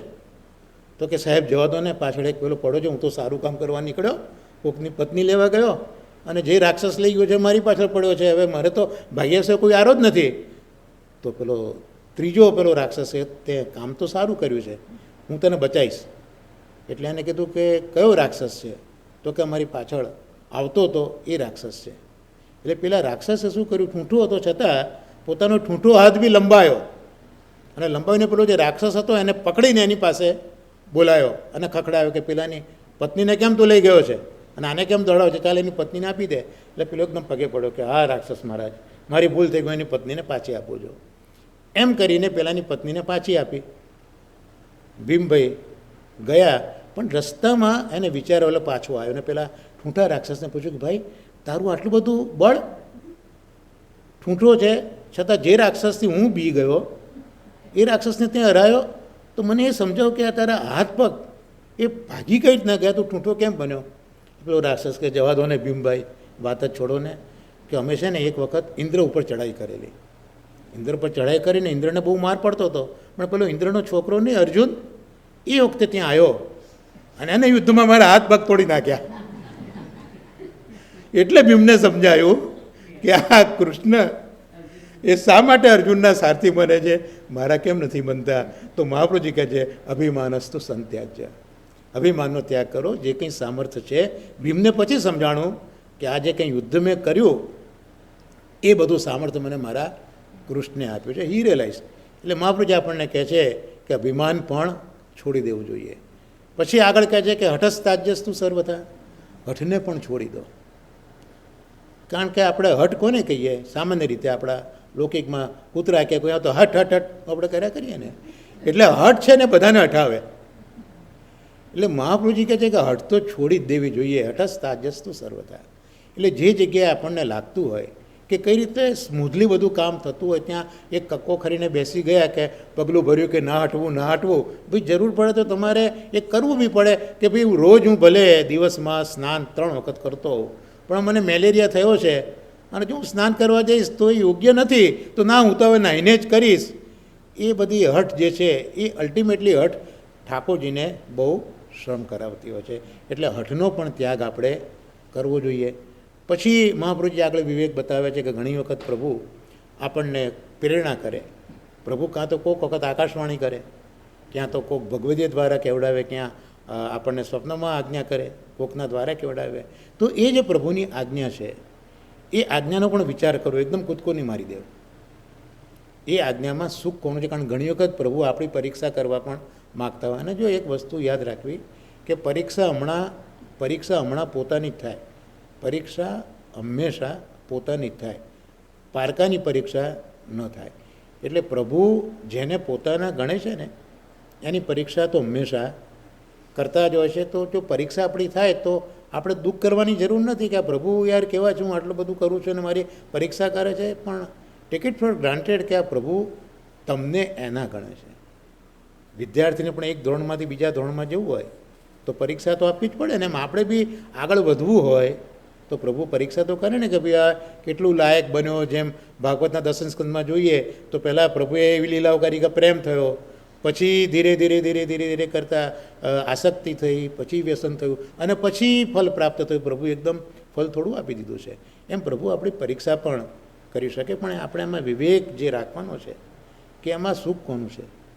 જેમ મોટા રામદાસજી હતા, પહેલાં મુખિયાજી મહાપ્રભુજીએ જે મૂકેલા હતા અને મહાપ્રભુજી રાજભોગ આવેલો, મહાપ્રભુજીએ રામદાસને આજ્ઞા કરી કે આંખો મીચીને ઠાકોરજીની તમે પંખાની સેવા કરો. એટલે રામદાસજી તો આંખો મીચીને સેવા કરતા હતા અને ઠાકોરજીને મન થયું કે લાવો પરીક્ષા કરું. એટલે મહાપ્રભુજીની આજ્ઞા એવી છે કે આંખો બંધ કરીને તમે પંખાની સેવા કરો. અને ઠાકોરજી રામદાસને કહે છે કે રામદાસ જરા આંખ ખોલને યાર, આંખ ખોલને, જો હું કેવો આરોગી રહ્યો છું, જરા દર્શન તો કર. રામદાસ બહુ દિનતાથી કહે છે કે મારા મહાપ્રભુજીએ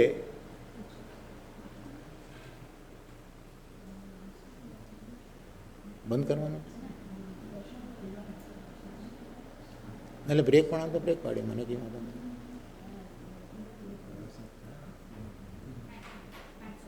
હા તો આપણે બંધ રાખીએ ને. હા તો કંઈ વાંધો નહીં, આપણે હમણાં એને 5 મિનિટ વિરામ આપીએ. હા અચ્છા.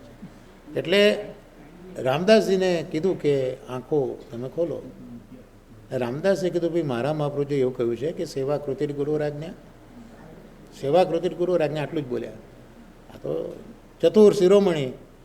તો રામદાસ તારા આચાર્ય તારા ગુરુએ તને ખાલી એટલું જ કહ્યું છે કે સેવા કૃતિર ગુરુ રાજ્ઞા, ક્યાં આગળ બીજું કહ્યું છે કે નથી કહ્યું?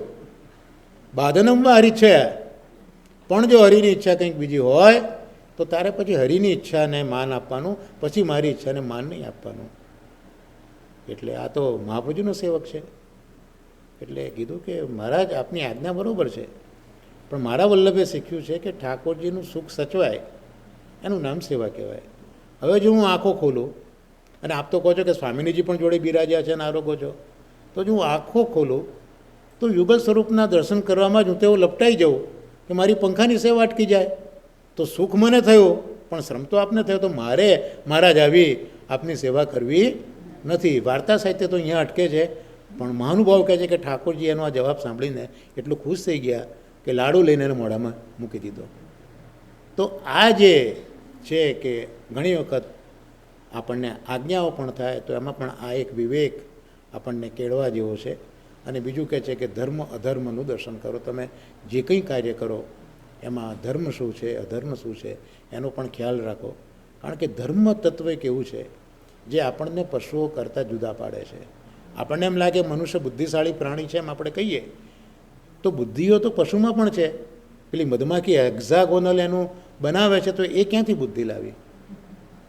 પેલી સુગરી સરસ માળો બનાવે છે, આર્કિટેક્ટ ક્યાંથી એ બુદ્ધિ લાવી?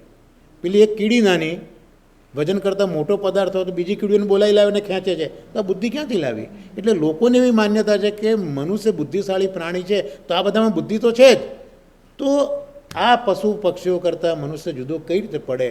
તો ત્યાં કીધું કે ધર્મ છે એ ધર્મ જ એક એવી વસ્તુ છે કે જે મનુષ્યને પશુ પ્રાણીઓ કરતાં જુદો પાડે છે. બાકી આહાર, નિદ્રા, ભય અને મૈથુન, આ 4 ક્રિયાઓ તો પશુઓમાં પણ છે, પણ ધર્મ એક એવો છે કે જે આપણને એનાથી જુદા પાડે છે. તો આ વિવેક વિશે વાત આપણે અહીંયા કરીને હવે દર્શન થાય છે તો આપણે દર્શનને ઠાકોરજીના દર્શન કરી લઈએ અને પછી તો ઠાકોરજીના દર્શન આપણે સહન સમયના કર્યા. વિવેકને આપણે જોવાનો. હલો,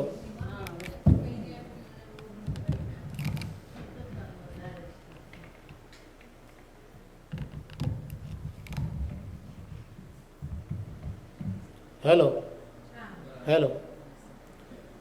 તો વિવેક ધૈર્ય આશ્રયમાં વિવેક જોવાનો આપણે એક પ્રયત્ન કર્યો. તો બહુ વિવેક બી વિષય બહુ મોટો છે, મોટાઓની ખૂબ ખૂબ એના ઉપર ટીકાઓ છે, પણ ટૂંકમાં આપણે વિવેક જોવાનો પ્રયત્ન કર્યો. અને દર્શન દરમિયાન આ બધા વૈષ્ણવોએ મને મારા જન્મદિવસની શુભેચ્છાઓ આપી.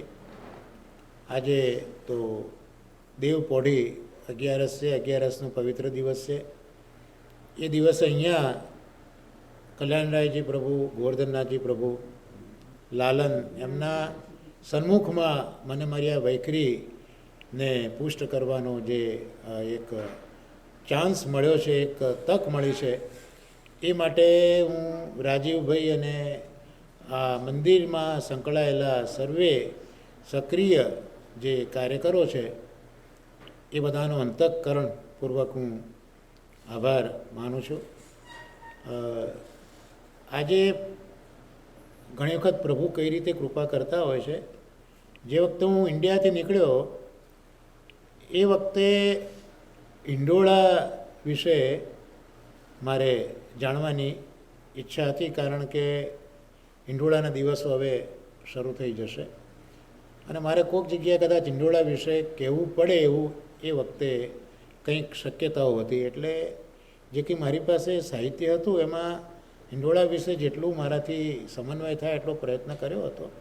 છતાં મેં કીધું આ બધો વિષય તો વલ્લભકુળના બાળકોનો છે.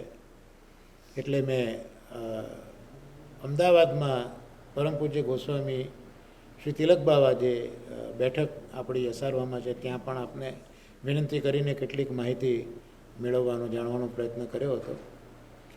એવી રીતે દ્વારકેશલાલજી કડી અમદાવાદ આપશ્રીને પણ મેં વિનંતી કરી હતી અને થોડુંક સમજાવવા માટે આપશ્રીને મેં વિનંતી કરી હતી. અને આપણા ષષ્ઠ પીઠાધીશ શ્રી દ્વારકેશલાલજી મહારાજશ્રીને પણ મેં વિનંતી કરી હતી. ત્યારે આપે તો એ વખતે મને કૃપા કરી હતી કે પિયુષભાઈ હું તમને એક સરસ એનું ચિત્ર બનાવીને મોકલી આપીશ અને તમને હું સમજાવીશ. પણ પછી તો આપશ્રીના લાલનનો પણ વચ્ચે જન્મદિવસ આવ્યો અને આપ બહુ વ્યસ્ત રહ્યા. કેનેડા, અમેરિકા બધે આપના પ્રોગ્રામો પણ ખૂબ હતા.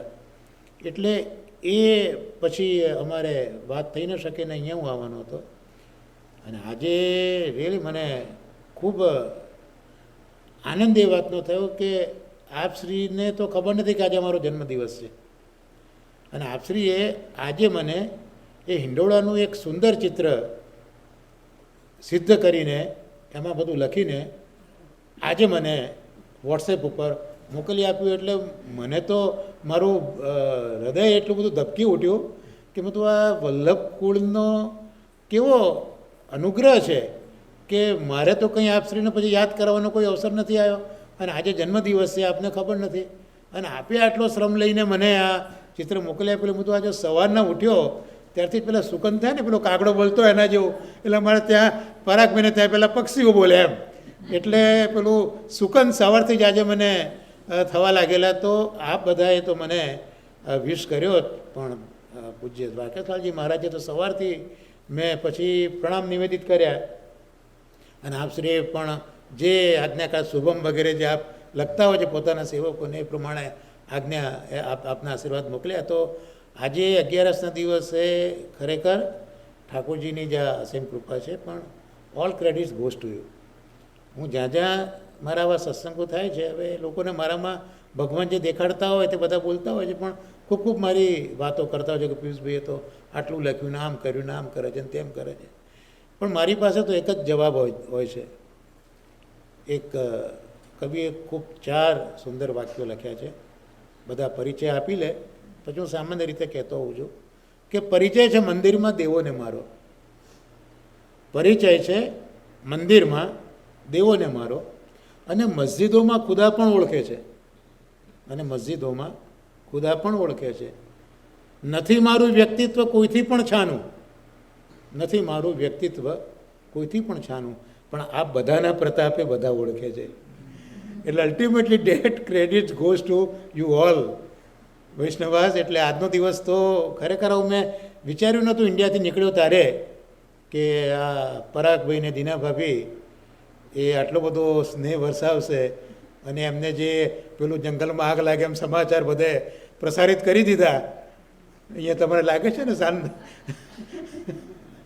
એમ બધું આમ પેલા જંગલમાં આગ લાગે એમ બધા સમાચાર બંને ભગવદ્વે પ્રસારિત કરી દીધા. એટલે મારે તો બસ તમારો સ્નેહ સ્વીકારવાની તૈયારી જ કરવાની હતી અને ઠાકોરજીએ કરાવી દીધી.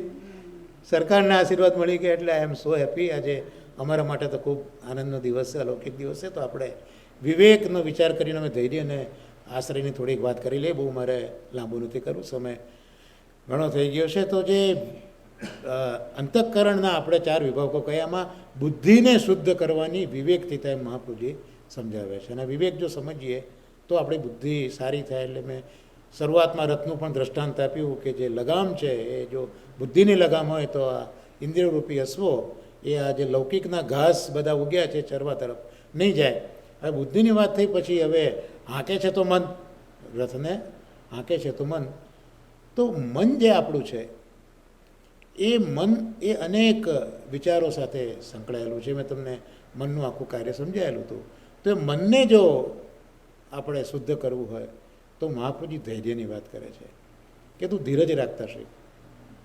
કારણ કે મનમાં જે કંઈ લાગણીઓ વિચારો હોતા હોય મુખ્યત્વે 2 પ્રકારના હોય. આમ તો અનેક હોય પણ એને જો આપણે વહેંચીએ ગ્રુપમાં તો એક તો સુખના વિચારો અને બીજા દુઃખના વિચારો હોય. તો મહાપ્રભુજી એ આજ્ઞા કરવા માંડે છે કે તું તારું મન એવું બનાવ કે સુખમાં છકી ના જાય અને દુઃખની અંદર ડગાઈ ના જાય, દબાઈ ના જાય. એવું તું મારું મન તું તારું બનાવ. પણ મેજોરિટી જે દુઃખો છે એ આપણે સહન કરી શકતા નથી. અને કોકે કહેલું, જે મારો પણ એવો સ્વભાવ છે, હું સ્વીકારું છું કે ઘણી વખત દુઃખ આવે એ પહેલાં આપણે દુઃખી થઈ જઈએ.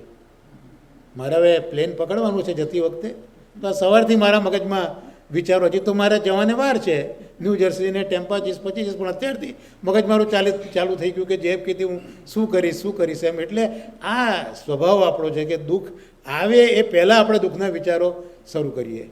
એટલે દુઃખનું એક વખત તો આપણે સહન કર્યું, પછી આવ્યું એટલે તો સહન કરીએ જ છે, અને ગયા પછી બી ઓહો કેટલો દુઃખી હું થઈ ગયો, મને આવું થયું. તો એક જ વસ્તુમાં આપણે 3 વખત દુઃખી થઈ ગઈએ છીએ. તો એ જે કારણ છે એનું કારણ છે મન. તો મહાપ્રભુજી કહે છે કે you should gate read of your મન. એટલે જેમ અષ્ટસખાઓએ ગાયું કુમનદાસજીએ, યહ મન લાગ્યો મેરો શ્યામ સુંદર સો, યહ મન લાગ્યો મેરો શ્યામ સુંદર અહિર સોયહ મન લાગ્યો, નિસવાસર મોહે કલના પરત હૈ, कैसे रहे मन धीर सोयह मन लाग्यो मेरो, श्याम सुंदर अहिर सो, वाट घाट मन रो कत टोकत वाल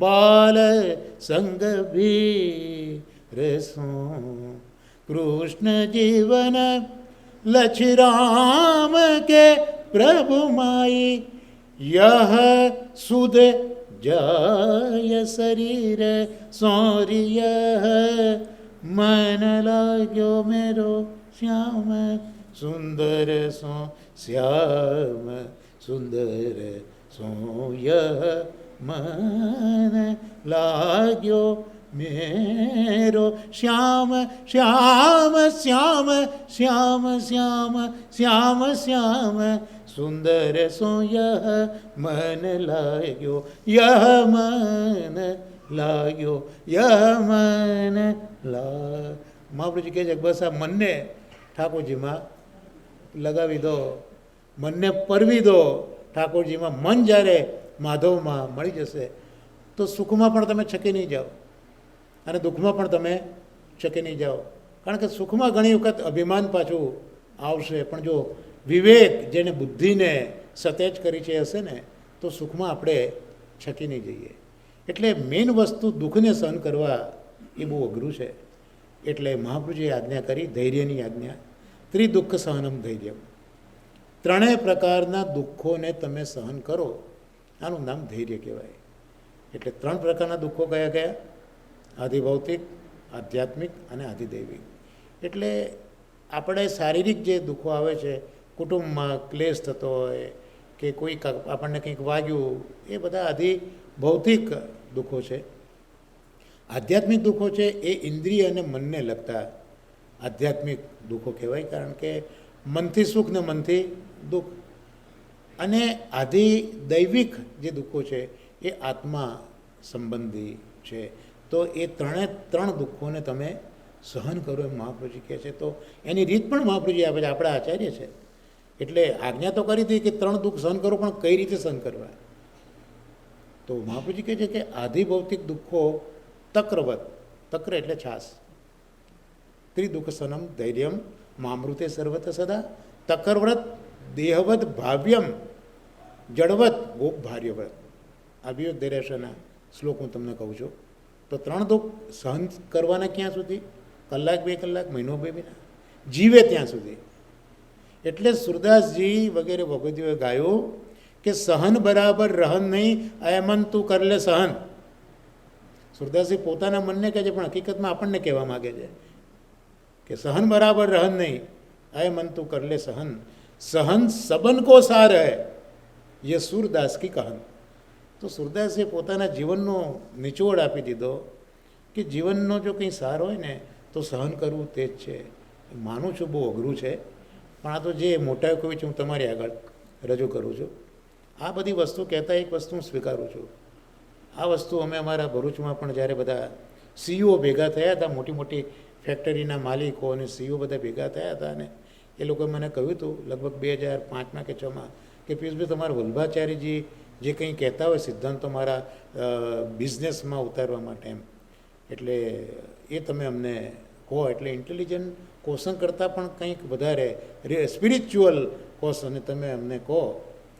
ત્યારે મેં એમને જ કહ્યું, જો ભાઈ આ જે કંઈ કહેવા જઈ રહ્યું છું મેં મારા જીવનમાં ઉતાર્યું નથી, પણ મહાપ્રભુજીએ કહ્યું છે અને તમે ઈચ્છો છો તો હું તમને કહું છું. તો કે તમે કેમ આવું કહો છો? એટલે મતલબ જો ભાઈ મેં એક ફિલોસોફરની વાત વાંચી હતી. એ ફિલોસોફર અનમેરિડ હતો અને ચાઇલ્ડ સાયકોલોજી પર એનો જબરજસ્ત સ્ટડી હતો. એટલે એને કઈ રીતે બાળકનો ઉછેર થાય એની એને પોતાના અભ્યાસ દરમિયાન 6 ફોર્મ્યુલા મૂકેલી કે these are the 6 ways how you can cultivate your child, how you should treat the child. અને પછી એવું થયું કે મેં મારા લગ્ન કર્યા, મને 6 બાળકો થયા. તો પરિસ્થિતિ એવી થઈ કે લગ્ન પહેલાં મારી પાસે 6 ફોર્મ્યુલા હતી, હવે એકે ફોર્મ્યુલા નથી, માત્ર 6 બાળકો છે. તો સેમ મેં મારી જે પરિસ્થિતિ છે એ પરિસ્થિતિ આવી છે કે વિવેક ધૈર્યનું તમને વાત તો કરું જ, પણ મારામાં એક છાંટો પણ નથી. પણ મહાપ્રભુજી જે આજ્ઞા કરી રહ્યા છે એ મારે તમારી આગળ કહેવી જોઈએ. એટલે આ તો મહાપ્રભુજીનું જે સમજાયેલું હું સમજું છું, તમને કહું છું. એટલે ત્રિદુઃખ સહનમ ધૈર્યમ, તો જે આદિ ભૌતિક દુઃખો છે સહન કરવા માટે તકરવત, તક્ર એટલે છાસ. તો છાસમાં જ આપણે માખણ કાઢી નાખીએ છીએ. આપણા માટે ઉપયોગી શું છે? માખણ ઉપયોગી છે, છાસ ઉપયોગી નથી. તો છાસનું કેમ ઉદાહરણ આપે છે? તો બ્રજનાથજી કે વ્રજરાયજી કરીને એક વલ્લભકુળના આચાર્ય થઈ ગયા, એમને બહુ સુંદર પ્રસંગ ટાંક્યો છે, જીવનમાં ઉતારી દેવા જેવો પ્રસંગ છે. જસ્ટ લાઈક કે પેલા અત્યારના ફિલ્મના ડાયરેક્ટરો જે સ્ટોરી રાઇટરો લખે ને એવી સ્ટોરીની આખી એમને પ્રસંગ લખ્યો છે કે એક ગામમાં એક દંપતી હતું, પુરુષ પત્ની અને એનો નાનો છોકરો. પત્ની બહુ સુંદર હતી, એ લોકોએ નક્કી કર્યું કે આપણે કંઈક ફરવા જઈએ. પહેલાંના વખતમાં તો બીજું કોઈ વ્યવસ્થા નહોતી, ચાલતા ચાલતા જવું પડે. થાક લાગે ત્યાં એમને આરામ કરવો પડે, તો ચાલતા ચાલતા એ લોકોને થાક લાગ્યો. એક ઝાડ નીચે એ લોકો સૂઈ ગયા, ઘસઘસાટ એ લોકો ઊંઘતા હતા. અને એ ગામનો રાજા ત્યાંથી નીકળ્યો. પેલી સૂતી સ્ત્રીને જોઈ અને રાજાને ગમી ગઈ, એટલે એ તો એને ઉચકીને ચાલી નીકળ્યો. ઘસઘસાટ એટલા ઊંઘમાં બધા કે ન પેલા એના પતિને ખબર પડી, ન એના પુત્રને ખબર પડી. તો પેલી જ્યારે રાજાને ત્યાં ગઈ અને રાજાએ કીધું કે મારે તારી સાથે લગ્ન કરવા છે, પણ પેલી વિચાર કર્યો કે મારો પતિ મને ગમે ત્યારે શોધતો તો આવશે જ. એટલે એને રાજાને કીધું કે એક કામ કર ભાઈ, મેં એક વ્રત લીધું છે, મારે એમાં જે ગરીબો છે એમને અનાજ ખવડાવવાનું. એ જે ટાઈમ પૂરો થશે મારો 2-3 મહિનાનો, પછી હું તને કહીશ તો તું મારી સાથે લગ્ન કરજે. રાજા કેવું કે હવે અહીંયા જ આવી છે ને ક્યાં જવાની છે, એટલે સદાવ્રત ચાલુ કર્યું. એમાં રોજ આવે અને બધાને ભિક્ષુકોને આપે. એમાં પેલો બી જ્યારે જાગ્યો ત્યારે એણે એની પત્નીને જોઈ નહીં. પુત્ર સૂતો હતો, પણ પત્નીનો વિયોગ એટલો હતો કે પુત્ર બાજુમાં સૂતો છે એ બી ભૂલી ગયો અને પુત્રને મૂકીને એની પત્નીને શોધવા માટે નીકળ્યો. એટલે શોધતો ફરતો ફરતો આ રાજાના દરબારમાં, રાજાના ગામમાં આવી ગયો. અને એ બી ભૂખ્યો તો હતો, લઈ બી લાઈનમાં ઊભો રહ્યો. જેવો એની પત્ની પાસે અને પત્ની જોઈ લીધું કે આ તો મારો પતિ છે. પતિએ પત્નીને ઓળખી લીધી. એટલે પેલી કીધું કે એક કામ કરજે, આજે રાતના તું રાજાના મહેલ ઉપર આવી જા, આપણે ભાગી જઈશું, રાજાને ખબર નહીં પડવા દઈએ. એટલે એને રાજાને મેસેજ કીધો કે આજે મારું વ્રત પૂરું થઈ ગયું, હવે તમે આજે રાતના આવો અને મારી સાથે લગ્ન કરો, હું તૈયાર છું. ઓકે. રાત પડી, પેલો રાજા આવ્યો તો પેલી પત્ની જે હતી એને રાજાને ખૂબ દારૂ પીવડાવ્યો. એટલે પેલા એટલો બધો દારૂ પીધો કે બેભાન થઈ ગયો. એટલે પેલીએ હિંમત કરીને રાજાની તલવાર હતી ને એનાથી રાજાને મારી નાખ્યો અને રાજાના જ કપડાં પહેરી લીધા, જેથી બહાર ભાગવામાં કોઈ પાછું એને ડિસ્ટર્બ ન કરે. હવે આ બાજુ પેલો જે એનો પતિ હતો એ બી ગામ બહાર એક મંદિર હતું, ત્યાં જઈને પેલી એની પત્નીની રાહ જોવા લાગ્યો. અને રાહ જોતો તો ત્યાં એક સાપ નીકળ્યો અને સાપ પેલા એના પતિને કરડ્યો અને પેલો ત્યાંને ત્યાં મરી ગયો. અને આ બાજુ પેલી આવી રાજાનો વેશ પહેરીને ભાગતી ભાગતી મંદિરે, તો જોયું તો એનો પતિ તો છે પણ મરેલો છે. હવે શું કરવું? હવે જો ત્યાં રોકાય તો રાજાના માણસો એને મારી નાખે. એટલે ત્યાંથી ભાગતી ભાગતી જતી હતી. ત્યાં એક કોક વેશ્યાનો કોઈ દલાલ હશે, એના હાથમાં બિચારી આવી ગઈ. એટલે એને ઉચકીને ત્યાં લઈ ગયા અને ત્યાં એને આ ધંધાની શરૂઆત કરી. હવે આ બાજુ પેલો છોકરો જે છે એ છોકરો જાય તો ન જોયા માં અને ન બાપને. તો એ વખતે ત્યાંથી વણઝારાઓ જતા હતા. એટલે વણઝારાએ આ છોકરાને જોયો, વણઝારાને કોઈ ઇસ્યુ નહોતું. એટલે એના થયું કે ભગવાને કૃપા કરી દીધી. એટલે એને લઈ લીધું, નાનો છોકરો પાળીને મોટો કરીશું. એટલે એને લઈ ગયા. વણઝારો આખી એની જમાતનો કિંગ હતો. એટલે છોકરાને બહુ લેવિશલી એને ઉછેર્યો. એટલે પેલા છોકરાને આડાવડા ધંધા કરતાં પણ ખૂબ સારું આવડી ગયું.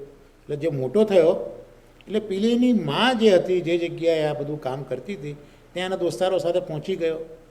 અને એને તો ખબર નથી કે આ મારી માં છે, માને ખબર નથી કે મારો છોકરો છે. એને જે ન કરવું જોઈએ એ કરી બેઠો. પણ પછી એની પેલી માનું ધ્યાન ગયું કે આ બધા ચિહ્ન તો નાનપણમાં મારા છોકરાના હતા. એટલે પેલા છોકરાને પૂછ્યું કે તું કોનો દીકરો છે? તો કે આ પેલા છે અમારા બાપા, સંઘ ચલાવે છે વણઝારા. તો કે ના, તો પૂછી આવો, તું એનો છોકરો નથી લાગતો. એટલે પેલો પૂછવા ગયો. એટલે પેલા કીધું કે હા ભાઈ, તું મારો છોકરો નથી, કંઈક આવી રીતનો જંગલમાં તું રખડતો હતો. એટલે પેલા એને એની માને વાત કરી લે. એની માને લાગ્યું કે મારા છોકરા સાથે જ મારે આવું દુષ્કર્મ કરવું પડ્યું, તો હવે એનું પ્રાયશ્ચિત શું કરવાનું?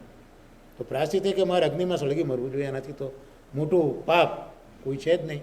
એટલે એને અગ્નિને સળગાવ્યો અને એમાં એ બેઠી. એ જેવી બેઠી એવો ઉપરથી વરસાદ પડ્યો.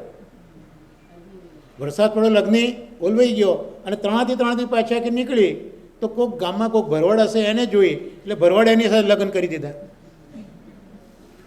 હવે આ બધી ગોવાળણો સાથે એ એક વખત ચોમાસાના દિવસોમાં છાશ વેચવા નીકળી.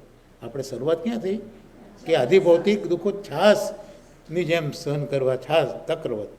એટલે ત્યાં એકદમ કંઈક થયું, તે બધા જે ગાયો અને ભેંસો બધી દોડી. એટલે જેટલી ગોવાળણી હતી બધી આમ પડી તેમ પડી. એટલે માથે જે કંઈ છાશના મટકા હતા બધા પડ્યા અને ફૂટી ગયા. એટલે બધી રડવા માંડી, કારણ કે હવે કરીશું શું, ઘેર શું જવાબ આપીશું, દિવસ કેમ જશે? પણ પેલી જે હતી ને એકદમ હસવા માંડી ખડખડાટ. એટલે બધી ગોવાળાણી કહે કે અલા ભાઈ નુકસાન તો અમને જે થયું તને થયું છે, વાગ્યું એ નફામાં તું હશે છે કેમ? એટલે પેલીએ પછી માડીને બધી વાત કરી કે આટલું બધું મને થયું છે, એમાં આ છાસના દુઃખને રડું કે આ બધા દુઃખને રડું? તો જે દેહને લગતા આપણા જે દુઃખો છે, આદિ ભૌતિક દુઃખો, એ મહાપ્રભુજી કહે છે કે આવા ભલે આટલું બધું થાય, પણ જે આપણો ભાવ છે માખણ જેવો પ્રભુ માટેનો, એ આટલા બધા દુઃખોમાં ભાઈ કૃષ્ણ માટેનો, આપણા પ્રભુ માટેનો ભાવ સચવાઈ રહેવો જોઈએ. એટલે અનેક દુઃખો આવે, લાખ ચાહે તૂફા ઉઠે, લાખ ચાહે બિજલિયાँ ગિરે, જો ફૂલ ખिलने वाले हैं वो तो खिलते ही रहेंगे. એટલે ગમે તેટલા દુઃખો કે કષ્ટો આવે એને છાસની જેમ માનવા કે ઇટ ઇઝ નો વેલ્યુ. પણ જે અગત્યનું છે એમાં નીકળેલું માખણ, એ માખણ એટલે આપણો ઠાકોરજી માટેનો ભાવ. એટલે 56 ભોગ આવ્યા પછી પણ ઠાકોરજીને માખણની કટોરી આગળ ધરવી પડે, નહીં તો ઠાકોરજી ના આરોગે. એટલે આટલું બધું થયા પછી પણ અલ્ટિમેટલી આપણો ગોલ શું હોવો જોઈએ કે મારો પ્રભુ પ્રસન્ન રહે છે ને. એટલે અમારા શાસ્ત્રીજી તો કહેતા મને કે પિયુષ, ઠાકોરજીને ગમે તેટલા દુઃખ આપે તો કહું કે પ્રભુ તારે જેટલું દુઃખ આપવું એટલું તું આપ, પણ તું રાજી રહેજે. આવું કહેનારું કોણ છે? મહાપૂજના સેવકો આવા છે. દુનિયા આખી એમના દુઃખને રડતી જાય પ્રભુ પાસે, અને વલ્લભનો જે સેવક છે ઠાકોરને કહે છે ભાઈ તું દુઃખી ના થતો, તારે જે કહેવાય તું કરજે, અમને તું સુખી રહેજે. તો આ ત્રિદુઃખ સહનમ ધૈર્ય બહુ અઘરું છે, પણ મહાપૂજા આવું શીખવે છે. તો આ આધિભૌતિક દુઃખો આવી રીતે સહન કરવા પડે. આધ્યાત્મિક દુઃખો તો મહાપૂજી કહે છે કે જડવત, જડવત એટલે જળ ભરતની જેમ. શ્રીમદ ભાગવતમાં જળ ભરતનો પ્રસંગ આવે છે, અને ભરતજી એટલે તો કેટલા ઉમદા રાજા હતા, અને એમના નામ ઉપરથી જ આજે જે ભારત નામ છે એમના નામ ઉપરથી આવેલું છે. અને એમના પિતાએ જ્યારે ઋષભદેવ, એમના પિતા એટલે ઋષભદેવ એટલે જૈન લોકોના પહેલાં તીર્થંકર. એ ઋષભદેવ એ વિષ્ણુનો, કૃષ્ણનો અવતાર છે. એટલે ઋષભદેવે જ્યારે રાજ્ય સોંપ્યું ભરતને, બહુ સારું રાજ્ય કર્યું. પછી એમને જે છોકરાઓ થયા એટલે ભરતે બધાને રાજ સોંપીને એ પછી પુલાશ્રમમાં ગયા. આજે પણ પુલાશ્રમમાં ઠાકોરજી સાક્ષાત બિરાજે છે એવું ભાગવત કહે છે.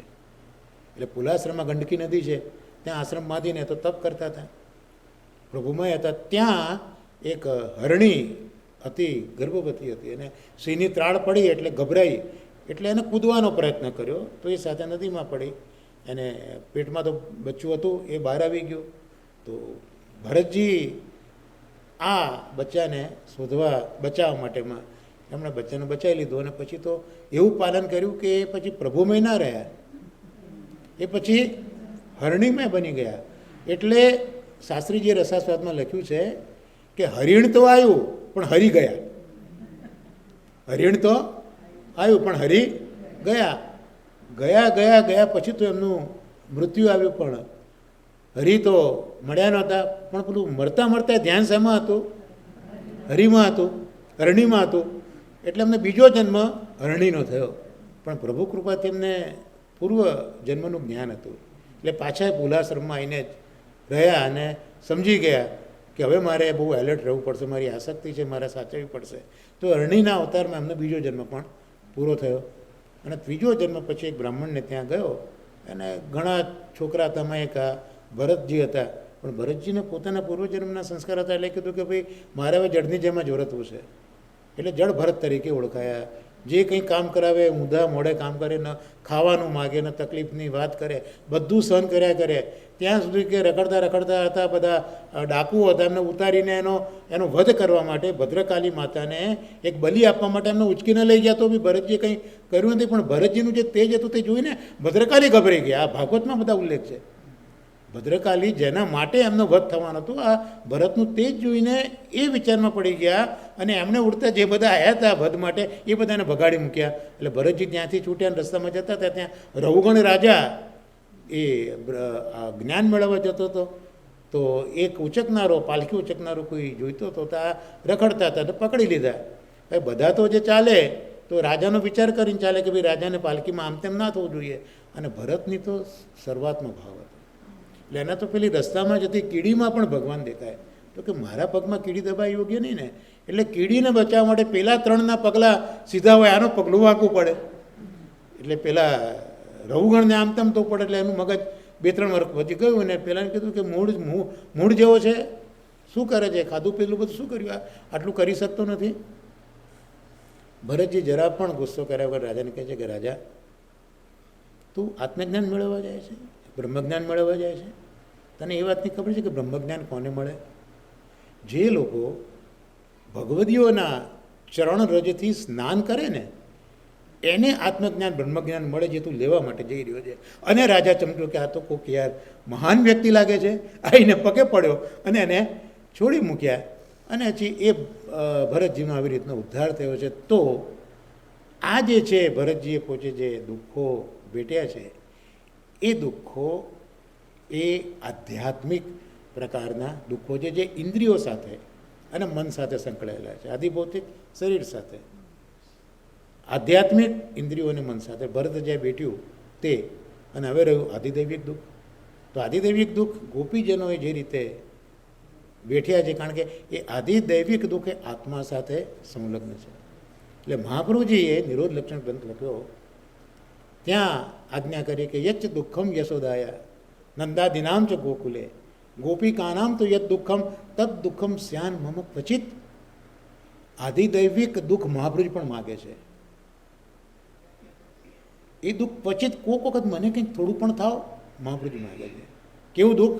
તો યચ્ચ દુઃખમ યશોદાયા, જે દુઃખ યશોદા નંદ બાવાને થયું, નંદાદિનામ ચ ગોકુલે, નંદ વગેરેને ગોવાળીઓને જે દુઃખ થયું, તો કયું દુઃખ થયું ભાઈ? નંદ યશોદાને તો લાલો ઘરમાં રમતો હતો, ગોપીજનોને લાલો ઘરમાં રમતો હતો. દુઃખ કયું થયું? તો ઠાકોરજી ઘર છોડીને જ્યારે ગાયો ચરાવવા જતા હતા ને, ત્યારે આપણા કીર્તનમાં પણ આવે છે, ભવન લગત અતિ ભારો, ભવન લગત અતિ ભારો. તો ઠાકોરજી ગૌચારણમાં જાય ઘર છોડીને. ઠાકોરજી નાના હતા, તમે કલેવું વગેરે પદબી જોજોમાં યશોદમાં સલાહ આપે કે જો બેટા તું કલેવું કરજે, પણ આ ઘરની બહાર ના જતો, આટલામાં જ તું તારે રમ્યા કરજે. એટલે આ જ્યારે પ્રભુ આવી રીતના કિશોર અવસ્થામાં આવ્યા, કુમાર અવસ્થામાં આવ્યા ને ઘર છોડ્યું, તો એ જે દુઃખ થયું એ આત્મા સંબંધી દુઃખ છે, કારણ કે કૃષ્ણ પરમાત્મા છે. એટલે એ આધિદૈવિક દુઃખ થયું. જેમ ગોપીજનોને વેણુનાથ કર્યો દસમ સ્કંદ ફલ પ્રકરણમાં, ભગવાન પિતા રાત્રિ શરદોત્પુલ મલ્લિકા વિક્ષરંતુમ મનશ્ચક્ર યોગ માયા મુપાશ્રિતા. જોયું કે આ શરદ ઋતુઓ ખીલી છે, અને ઠાકોરજી વેણુનાથ કર્યો, ગોપીજનો દોડતા દોડતા આવ્યા, અને આવીને ઠાકોરજીએ કીધું કે તમે શું કામ આવ્યા, તમે આયા શું કામ, જાઓ ઘેર પાછા. તો ગોપીજનો વિચારમાં પડી ગયા છે કે આ બોલાવે છે ના પાડે છે. તો આ વખતે જે દુઃખ થયું છે ગોપીજનોને, એ આત્મા સંબંધીનું દુઃખ છે, આધિદૈવિક દુઃખ છે. એવી રીતે કેટલાક ગોપીજનો ઘરમાં જ રહી ગયા, જઈ ના શક્યા, અને એમને એટલું દુઃખ થયું કે એમના પ્રાણ નીકળી ગયા. તો આ જે દુઃખ છે, આ બધા દુઃખના પ્રકાર એ આધિદૈવિક દુઃખ છે. તો મહાપ્રભુજીએ કે આવા દુઃખ જે આવે એ પણ આપણે સહન કરવા પડે. તો આધિભૌતિક આ દુઃખની મેં તમને વાત કરી. અને જે સુખ છે, તો સુખ કહો, મજા કહો, આનંદ કહો, એ બધા શબ્દો તો એકના એક છે. એટલે મહાપ્રભુજી કહે છે કે સુખમાં બી આનંદમાં બી આનંદો, જેમ દુઃખ 3 પ્રકારના છે, એમ સુખ પણ આધિભૌતિક, આધ્યાત્મિક, આધિદૈવિક. આધિભૌતિક જે દુઃખ છે વિષયાનંદ, તમારી ઇન્દ્રિયો દ્વારા તમે જે આનંદ માણો છો એ વિષયાનંદ, એ આધિભૌતિક દુઃખ છે. ત્યાર પછી જઈને આપણે અક્ષર બ્રહ્મમાં મળી જઈએ, મોક્ષ બ્રહ્માનંદ, એ આધ્યાત્મિક સુખ છે. અને પ્રભુનો સાક્ષાત્કાર થઈ જાય એ આત્મા સંબંધી, એટલે એને આધિદૈવિક સુખ કહેવાય. તો સુખના પણ 3 પ્રકાર મહાપ્રભુજી આપણને સમજાવે છે. એટલે આધિભૌતિક સુખ સમજાવતા મને ઓશો રજનીશની એક વાત યાદ આવી કે આપણા દરેક માટે સુખની વ્યાખ્યા પણ જુદી છે. આપણે કહીએ મજા પડી, બહુ સુખ થયું, ખૂબ આનંદ થયો, પણ મજા શું છે, સુખ શું છે, આનંદ શું છે, એનો ભેદ આપણને ખબર નથી. એટલે ઓશોએ કીધું કે દરેકની સુખ આનંદ મજાની આખી વિભાવના બહુ જુદી જુદી છે. તો એક ગામમાં એક ધર્મશાળા હતી. તો એક વખત 3 વટે માર્ગો ત્યાં ભેગા થયા, જુદા જુદા કામ આવ્યા હશે. એક યુવાન હતો, એક પ્રૌઢ હતો અને એક વૃદ્ધ હતો. એ 3 જણા આવ્યા, પરિચય થયો. અને બીજે દિવસે લોકોને જવાનું હતું પોતાના કામ માટે. એમને જતી વખતે નક્કી કર્યું કે ભાઈ આપણે 3 જણા દૂરથી આવ્યા છે, મળ્યા છે, આખા દિવસમાં જેકિંગ કરીએ તો રાતના આપણે ભેગા થઈને એકબીજાને કહીશું કે ભાઈ તે શું કર્યું, તો આપણો સમય પસાર થાય રાતનો. પોતપોતાના કામે ગયા, રાત પડી, 3 પાછા આવ્યા. એટલે બધાએ કીધું ભાઈ તમને જે દિવસ દરમિયાન અનુભવ થયો હોય તે તમે અમને કહો. એટલે પેલો છોકરો યંગ હતો, ભાઈ તું નાનો છે, તું શરૂઆત કર. તો કે યાર જવા દો ને, આજે તો બહાર નીકળ્યો ને આ ગામની સારામાં સારી છોકરી એના સંપર્કમાં હું આવી ગયો અને સાથે હર્યા ફર્યા. ખૂબ મને તો ખૂબ મજા આવી, ખૂબ આનંદ થયો, ખૂબ સુખ મળ્યું. પછી પેલા પ્રૌઢ હતા, એમને કીધું કે ભાઈ તમને શું પરિચય થયો? તો કે આ ગામના રાજાનો નિયમ હતો કે ગામના દરવાજામાં જે પહેલો માણસ આવે વટે માર્ગું એને આપણે ખૂબ આદર આપવો, એ આપણા માટે બહુ મોટી વસ્તુ કહેવાય. એટલે પહેલો હું હતો તો મને રાજાના સૈનિકો પકડાઈ લઈ ગયા રાજાના દરબારમાં. રાજાએ એમની બાજુમાં જ મને બેસાડ્યો અને કેવા નવા નવા વસ્ત્રો, જુદા જુદા વ્યંજનો, કેટલા બધા હાર તોરા બધા કર્યા. મેં તો મારી જિંદગીમાં આવું જોયું નથી. એટલે ખરેખર મને બહુ મજા આવી, મને ખૂબ સુખ થયું, મને ખૂબ આનંદ આવ્યો. પછી પેલા વૃદ્ધ રહી ગયા હતા, એટલે વૃદ્ધને કીધું કાકા આપનો અનુભવ કહો. તો કે યાર જવા દો ને, 7 દિવસથી મને ઝાડો થયો નહોતો, આજે થયો. જે મજા આવી છે, જે સુખ મળ્યું છે, જે આનંદ મળ્યો છે એનું વર્ણન થાય એવું નથી. એટલે રોસોએ કહેવા માગે છે કે દરેક વ્યક્તિએ આ મજા, સુખ, આનંદ એ બધા અલગ અલગ હોય છે. એટલે તમે પ્રભુને કહી શકો કે ભાઈ હું સુખમાં નથી, આમ નથી, તેમ નથી. દરેકની આખી વ્યાખ્યા જ જુદી છે. એટલે મહાપ્રભુ સમજાવે છે કે જે મજા છે એ મજા ઇન્દ્રિયો સાથે સંકળાયેલી છે. પછી જે હેપીનેસ છે એ તમારા મન સાથે સંકળાયેલું છે. અને જે આનંદ છે એ બ્લીસ સાથે, આત્મા સાથે સંકળાયેલું છે. That is known as bees. એટલે આ 3 વસ્તુનો આપણે ખ્યાલ રાખવો જોઈએ. ઇટ્સ માય પ્લેઝર એટલે ઇન્દ્રિયનો વિષય છે. મને ખૂબ સુખ થયું, આઈ એમ હેપી, હેપીનેસ એ મનનો વિષય છે. પણ મને ખૂબ આનંદ થયો એ આત્માનો વિષય છે. એટલે મહાપ્રભુજી કહે છે કે તું જેને પ્લેઝર કહે છે એ આનંદ બી પૂરો આનંદ નથી. એક તો એક આનંદનો આભાસ છે અને એ આનંદ દુઃખદાયી પણ નીકળે. અમારા અહીંયા મિત્ર છે આ મુકેશભાઈ, એમના એક ઓળખીતા છે અભયસભી રાઠોડ, જે મારા બી મિત્ર છે. ખૂબ સુંદર બધા ગાય છે, ગીતો બધા ખૂબ સુંદર ગાય છે. કાઠિયાવાડના છે, મેઘાણીના ગીતો ખૂબ સુંદર ગાય, ડાયરા ખૂબ કરે છે. અહીંયા અમેરિકામાં બી આવે છે. હવે એ બી મોર બની થનગાટ કરે જ્યારે ગાય ત્યારે આપણને સાંભળવું ગમે, પણ સાંભળ્યા પછી શું? એ સાંભળ્યું ત્યાં સુધી મજા આવી, પણ પછી શું? Not long lasting. તો આ જે વસ્તુ છે પ્લેઝર, એ પ્લેઝર ઇન્દ્રિયોનો વિષય છે. અને ઘણી વખત તમારે સાચવવું પડે. મને રબડી ખૂબ ભાવી, આજે જન્મદિવસ છે, બેને બનાવી રબડી પીવો તમે. આ તો ઉદાહરણ આપું છું તમને. મને બહુ ભાવ્યા પછી વંદન થાય કે ના હવે યાર યુનિયન એન્ઝાઇમ લેવી પડશે. એટલે એ તમારી જે મજા છે એ મજા સજામાં પરિવર્તિત થઈ ગઈ, તો એ મજા બી ઈચ્છનીય થતી. બરાબર છે. એ પછી જે આપણે હેપીનેસની વાત કરીએ છીએ, તો હેપીનેસને સ્વર્ગાયું કે ભાઈ અક્ષર બ્રહ્મમાં જઈને આપણે જે મળી જઈએ જેને બ્રહ્માનંદ કહે. એટલે મહાપ્રભુએ પોતાના વેદાંતમાં આનંદના 3 ભાગ કહ્યા. એક વિષયાનંદ, એક બ્રહ્માનંદ અને એક ભજનાનંદ. એટલે વિષયાનંદ એ આધિભૌતિક આનંદ, બ્રહ્માનંદ એ આધ્યાત્મિક આનંદ. કારણ કે અક્ષર બ્રહ્મમાં જઈને આપણે મળીએ છીએ, પણ મળી ગયા પણ વી કાન્ટ ચેરિશ. આપણે મળી ગયા, પતી ગયું, પણ પછી આપણને એનો કોઈ અનુભવ નથી અને એના માટે બી કેટલો બધો પ્રયત્ન આપણે કરવો પડે. એટલે આ જે હેપીનેસ છે, મનનો આનંદ અક્ષરબ્રહ્મમાં, એ પણ આપણા માટે નથી એવું મહાપ્રભુજી કહે છે. તો આપણા માટે જે આનંદ રહ્યો તે અલૌકિક આનંદ, જેને આપણે ભજનાનંદ કહીએ, જેને આપણે પરમાનંદ કહીએ. તો આ જે આનંદ છે એના માટે આપણે પ્રયત્ન કરવો જોઈએ. કારણ કે એ જ આનંદ પૂર્ણાનંદ છે. એટલે કૃષ્ણાશ્રમે મહાપ્રભુએ આજ્ઞા કરી, પ્રાકૃતા સકલા દેવા ગણિતાનંદકમ બૃહદ પૂર્ણાનંદો હરિસ્તસ્માત કૃષ્ણ એવ ગતિર્મમ.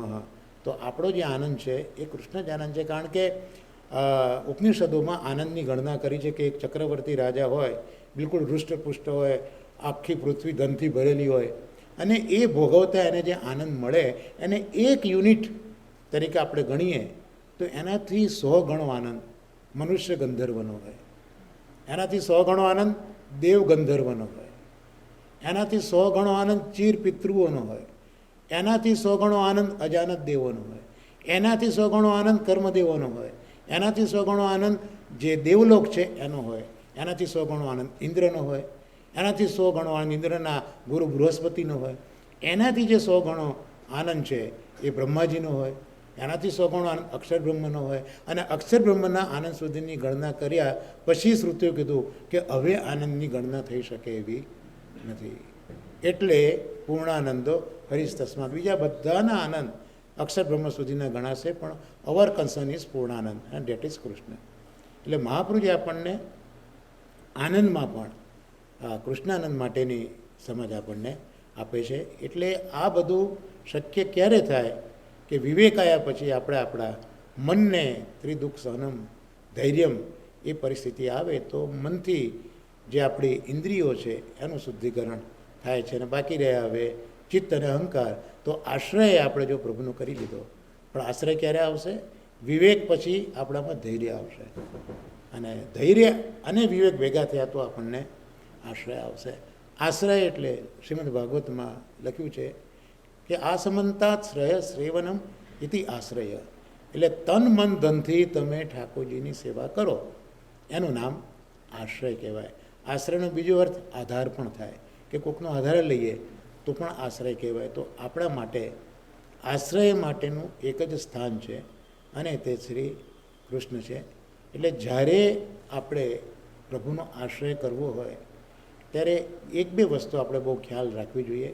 કે તો આપણને પ્રભુની અંદર વિશ્વાસ હોવો જોઈએ, પ્રભુમાં અવિશ્વાસ કરવો ના જોઈએ.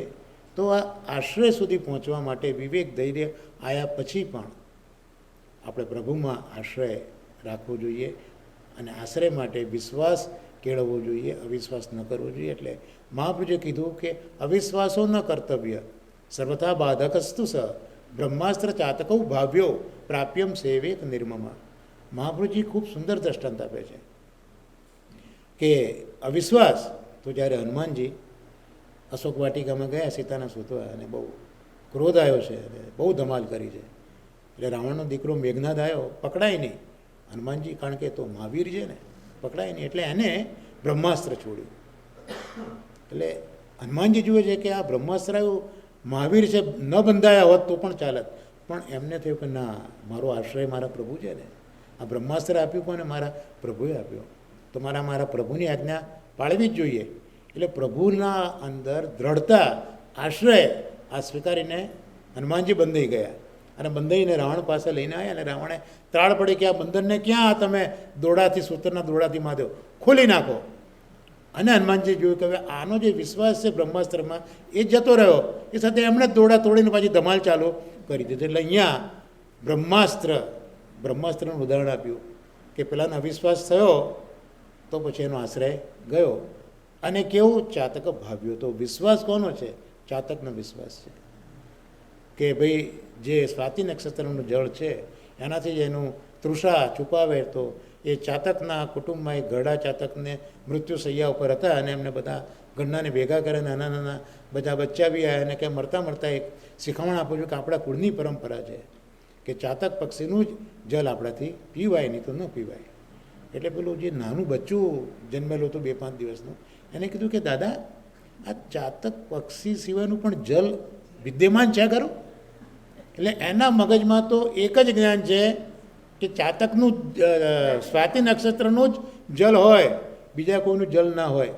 આ વિશ્વાસ, આ આશ્રય, એ મહાપ્રભુજી આપણને દ્રષ્ટાંત દ્વારા સમજાવવા માગે છે. તો આ રીતનો આશ્રય જો આપણે પ્રભુનો કરી દીધો પછી ચાહે આપણને નુકસાન થાય, ચાહે આપણને દુઃખ આવે, ચાહે કોઈ આપણને ખરાબ બોલી ગયો કે ચાહે આપણાથી કોઈકને ખરાબ બોલી જવાયું, તો બી જો હશે કે ના આશ્રય આપણે પ્રભુનો છે. એટલે ઠાકોરજીએ આજ્ઞા કરી કે સર્વ ધર્માન પરિત્યજ્ય મામ એકમ શરણમ વ્રજ અહમ ત્વામ સર્વ પાપેભ્યો મોક્ષ ઈષ્યામિ મા શુચે. કે પછી અનન્ય ચિંતયંતો મામ યે જના પર્યુપાસતે તેષામ નિત્યાવિયુક્તાનામ યોગક્ષેમમ વહામ્યહમ. તો આ અનન્યતાના પાઠ ગીતામાં ઠાકોરજી અર્જુનને ઘણા આપ્યા છે. અને 18મા અધ્યાયમાં જ્યારે કીધું કે સર્વધર્માન પરિત્યજ્ય, તો મહાપુરુષ એ ભગવાન 17 અધ્યાય સુધી ક્યાં અર્જુનને ફેરવ કર્યો? સીધું જ કહી દેવું તો ને મારા શરણે આવ. જે વાત મહાપ્રભુજી આપણને કંઈ જ ફેરવ્યા વગર કહી દે છે કે ભાઈ તું કૃષ્ણની શરણાગતિ કર. પણ એના માટે આપણે આશ્રય શરણાગતિ સ્વીકારવી પડે. જેમ અર્જુને પણ શરૂઆતમાં કીધું કે ભાઈ આ બધાને જોઈને મને તો બધા રોમ મારા ખડા થાય છે, મારા ગાત્રો શિથિલ પડે છે, હાથમાંથી મારું ધનુષ છે છટકી જાય છે, પરસેવો મને થાય છે, પ્રભુ તું મને બચાવ. અને એટલું બચાવ્યા પછી એને કીધું કે શિષ્યસ્તે હમ સ્વાદી મામ ત્વામ પ્રપન્નમ. એટલે અર્જુન ઠાકોરજીને કહે છે હું આપનો શિષ્ય છું, આપ મારા ગુરુ છો અને આપ મારો ઉદ્ધાર કરો. તો આપણે પણ મહાપુજીને એવી શરણાગતિ કરવી પડે કે શિષ્યસ્તે હમ, હું આપનો શિષ્ય છું અને આપ મારો ઉદ્ધાર કરો. અને ત્યાં ઠાકોરજી તો એને કહ્યું જ છે, આજે મેં દુઃખની વાત કરીને કે ભાઈ આ તું સહન કર, તિતિક્ષસ્વ, આ બધું જે તને આવ્યું છે એ તું સહન કરે. પહેલી તું આજ્ઞા સહન કરવાની જ છે, જે મહાપુજે આપણને આ દુઃખના સહન કરવામાં સમજાવી. તો આ આશ્રય સુધી પહોંચવા માટે અન્યાશ્રય ન કરવો જોઈએ. આપણે જે આગળ આપણે જો અન્યાશ્રય એટલે ઠાકોરજી સિવાયનો આશ્રય. કારણ કે આશ્રય એ જેને જે વસ્તુનો કરવો હોય તે કરે, પણ આપણે કૃષ્ણના છીએ, મહાપુરુષ આપણને કૃષ્ણને સોંપ્યા છે. તો કૃષ્ણ સિવાય કોઈની પાસે આપણે જવું ના જોઈએ અને કૃષ્ણ પાસે માગવું પણ ના જોઈએ. કારણ કે દયારામભાઈ પણ કહે છે કે પ્રભુ પાસે ન માગીએ, માગે પસ્તાવો થાય. પેલો પ્રહલાદ તો અસુર કુળમાં જન્મ્યો છે, ઠાકોરજી એને સામે ચાલીને કહે છે કે પ્રહલાદ તું માગે હું તને આપી દઉં. તો પ્રહલાદ ઠાકોરજીને સમજાવી દે છે કે મહારાજ આ વાણિયાગીરી તમે ક્યાંથી શીખી ગયા? એ તો વણિક વૃત્તિ છે. બહુ ઠાકોરજીએ આગ્રહ કર્યો, ના હું આવ્યો છું અને જો વરદાન નહીં આપું તો મારું ખરાબ લાગશે. પ્રહલાદ તું માગ, ત્યાં બહુ સહન કર્યું છે. તો કે પ્રભુ તમારે આપવું હોય તો એટલું જ આપો કે મને આપની પાસે કંઈ માગવું જ ના પડે. So this is the way. એટલે આપણે ત્યાં જે માગવાની વૃત્તિ છે ને એનું પણ સબ્લિમેશન અષ્ટસખાઓએ શીખવાડ્યું છે. પરમાનંદદાસજીએ ગાયું છે પદમાં, યહ માગો ગોપીજન વલ્લભ, યહ માગો ગોપીજન વલ્લભ, માનુષ જન્મ ઓર હરિ સેવા. એટલે આપણે આપણી માગવાની જે મનની વૃત્તિ છે ને રોકી ના શકીએ ને, તો આવું માગવું. એટલે આ બધા મોટાઓએ આપણને શીખ્યું છે કે બહુ માગવાની ઈચ્છા થાય તો આવું માગજે. મહાપ્રભુજીની પણ વધાઈ છે ને, હો યાચક શ્રી વલ્લભ તિહારો, યાચન તુમ પે આયે હો. હું તો યાચક છું, ભીખ માગવા આવ્યો છું, પણ મારે કંઈક સોનું કે ઘર કેવું મારે જોતું નથી. મારે તો આપણે શરણાગતિ જોઈએ છે. આપના ઘરે હું પડ્યો રહું અને આપનું જૂઠન છે એનાથી મારું પેટ ભરું. તો મહાપ્રભુજી આપણને આ આશ્રયના જે બધી વિધાઓ છે એમાં આપણને શીખવવા માગે છે. તો એવા આશ્રય સુધી પહોંચવા માટે શરણાગતિ પ્રભુની કરવી પડે. એટલે શરણાગતિ અને આશ્રય એક જ સિક્કાના બે ભાગ છે. એટલે એ શરણાગતિ પણ કેમ થાય? અનુકૂલસ્ય સંકલ્પ, પ્રભુને અનુકૂળ હોય એનો સંકલ્પ કરો. પ્રતિકૂલે વિસર્જનમ, જે પ્રભુના સુખમાં નથી આવતું એનું તમે વિસર્જન કરો. અનુકૂલ્યસ્ય સંકલ્પ, પ્રતિકૂલ વિસર્જનમ. કરીશ્યતિ ઇતિ વિશ્વાસ, ભગવાન તારું હિત કરવાના છે એ વિશ્વાસ તું રાખ. એટલે અનુકૂલસ્ય સંકલ્પ, પ્રતિકૂલ વિસર્જનમ, કરીશ્યતિ ઇતિ વિશ્વાસ. ભર્તૃત્વે, ઠાકોરજી મારા સ્વામી છે, મારું વર્ણન કર્યું છે એવું રાખ. અને આત્મનિવેદન તું કર. અને કાર્પણ્ય એટલે દિનતા લાવ. તો આ 6 પગથિયા શરણાગતિના જો આપણે ચડીએ તો જ આપણને સાચો આશ્રય મળે. એટલે આશ્રય મેળવ્યા પછી અનન્ય આશ્રયમાં જવું હોય તો પછી તો આપણી દ્રષ્ટિ પેલી વિવેકના લીધે દુઃખો સહન કરીને એવી થશે કે જ્યાં જ્યાં નજર મારી ફરી યાદી ભરી ત્યાં આપની, જ્યાં જ્યાં જઈશું ત્યાં આપણને ઠાકોરજીના જ દર્શન થશે. અને એ ઠાકોરજીના દર્શન એવા થશે કે પછી આપણા ત્યાં જે ઠાકોરજી બિરાજ્યા છે એ ઠાકોરજીને છોડીને આપણે બીજી કોઈ જગ્યાએ જવાની જરૂર નહીં પડે. પેલા 252ના પ્રસંગમાં છે ને એક માજી હતા, જીવ્યા ત્યાં સુધી નાની ઉંમરમાં વિધવા થયેલા. ગુસાઈજી મદન મોહનજી પધરાઈ આપેલા. મદન મોહનજીની સેવા કરી ઘરની બહાર નીકળ્યા નહોતા. મદન મોહનજીની સેવા છે એટલે એમના મગજમાં મારા ઠાકોરજી એટલે મદન મોહનજી. હવે શ્રીનાથજીના તો આટલા બધા સ્વરૂપો છે એ બધા સ્વરૂપો તો શ્રીનાથજી નવનીત પ્રિયજી હોય કે વિઠ્ઠલનાથજી હોય કે દ્વારકાધીશજી હોય કે ચંદબાબા હોય કે મદન મોહનજી હોય કે જે કોઈ બાલકૃષ્ણજી હોય, પણ છે તો બધા શ્રીનાથજી ને. ખાલી જુદી જુદી લીલાઓ જે કરી છે એના આધારે મહાપ્રભુજી સુબોધનીજીમાં બધા નામાભિધાન કરેલા છે. એ બધું અત્યારના હું નથી આગળ કહેતો, પણ આ ભાઈને માત્ર મદન મોહનજીમાં જ એ હતું. હવે એમાં એક દિવસ શિયાળાના દિવસમાં કોઈક વૈષ્ણવ આવ્યા હશે ફરતા ફરતા, એમને જવાનું હતું. માજીને ત્યાં ઝાંપીજી પધરાય કે હું માં 2 દિવસ બહાર જઈને આવું છું, મારા ઠાકોરજીને તમે સાચવજો.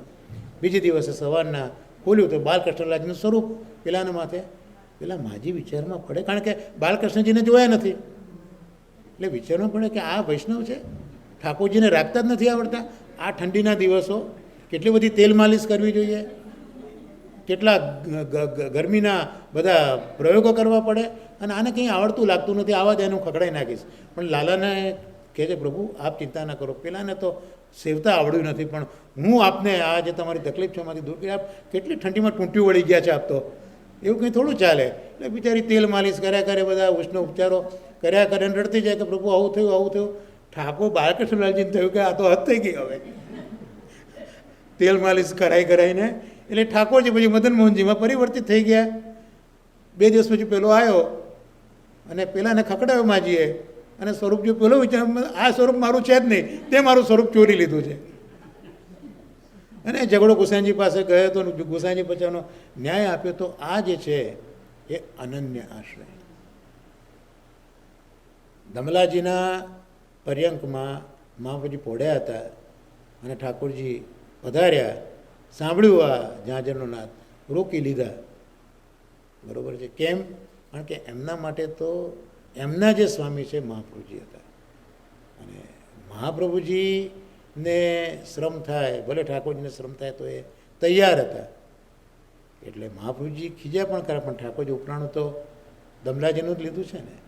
તો આ અનન્યતા પેલી ક્ષત્રાણી હતી એનો પણ ભાવ તો મહાપ્રભુજીમાં જતો. એટલે બધા જ સ્વરૂપો છે, પણ આપણા માથે જે સ્વરૂપ બિરાજે છે એવા પ્રભુને છોડી જ્યાં જ્યાં ભટકીએ ત્યાં ત્યાં ધુમાડાના બાથજી સોહાગી મારે, સાચા સગા છો શ્રીનાથજી. એટલે શ્રીનાથજી ભલે બધે જ બિરાજે છે, પણ આપણા ઘરમાં બી શ્રીનાથજી જ છે.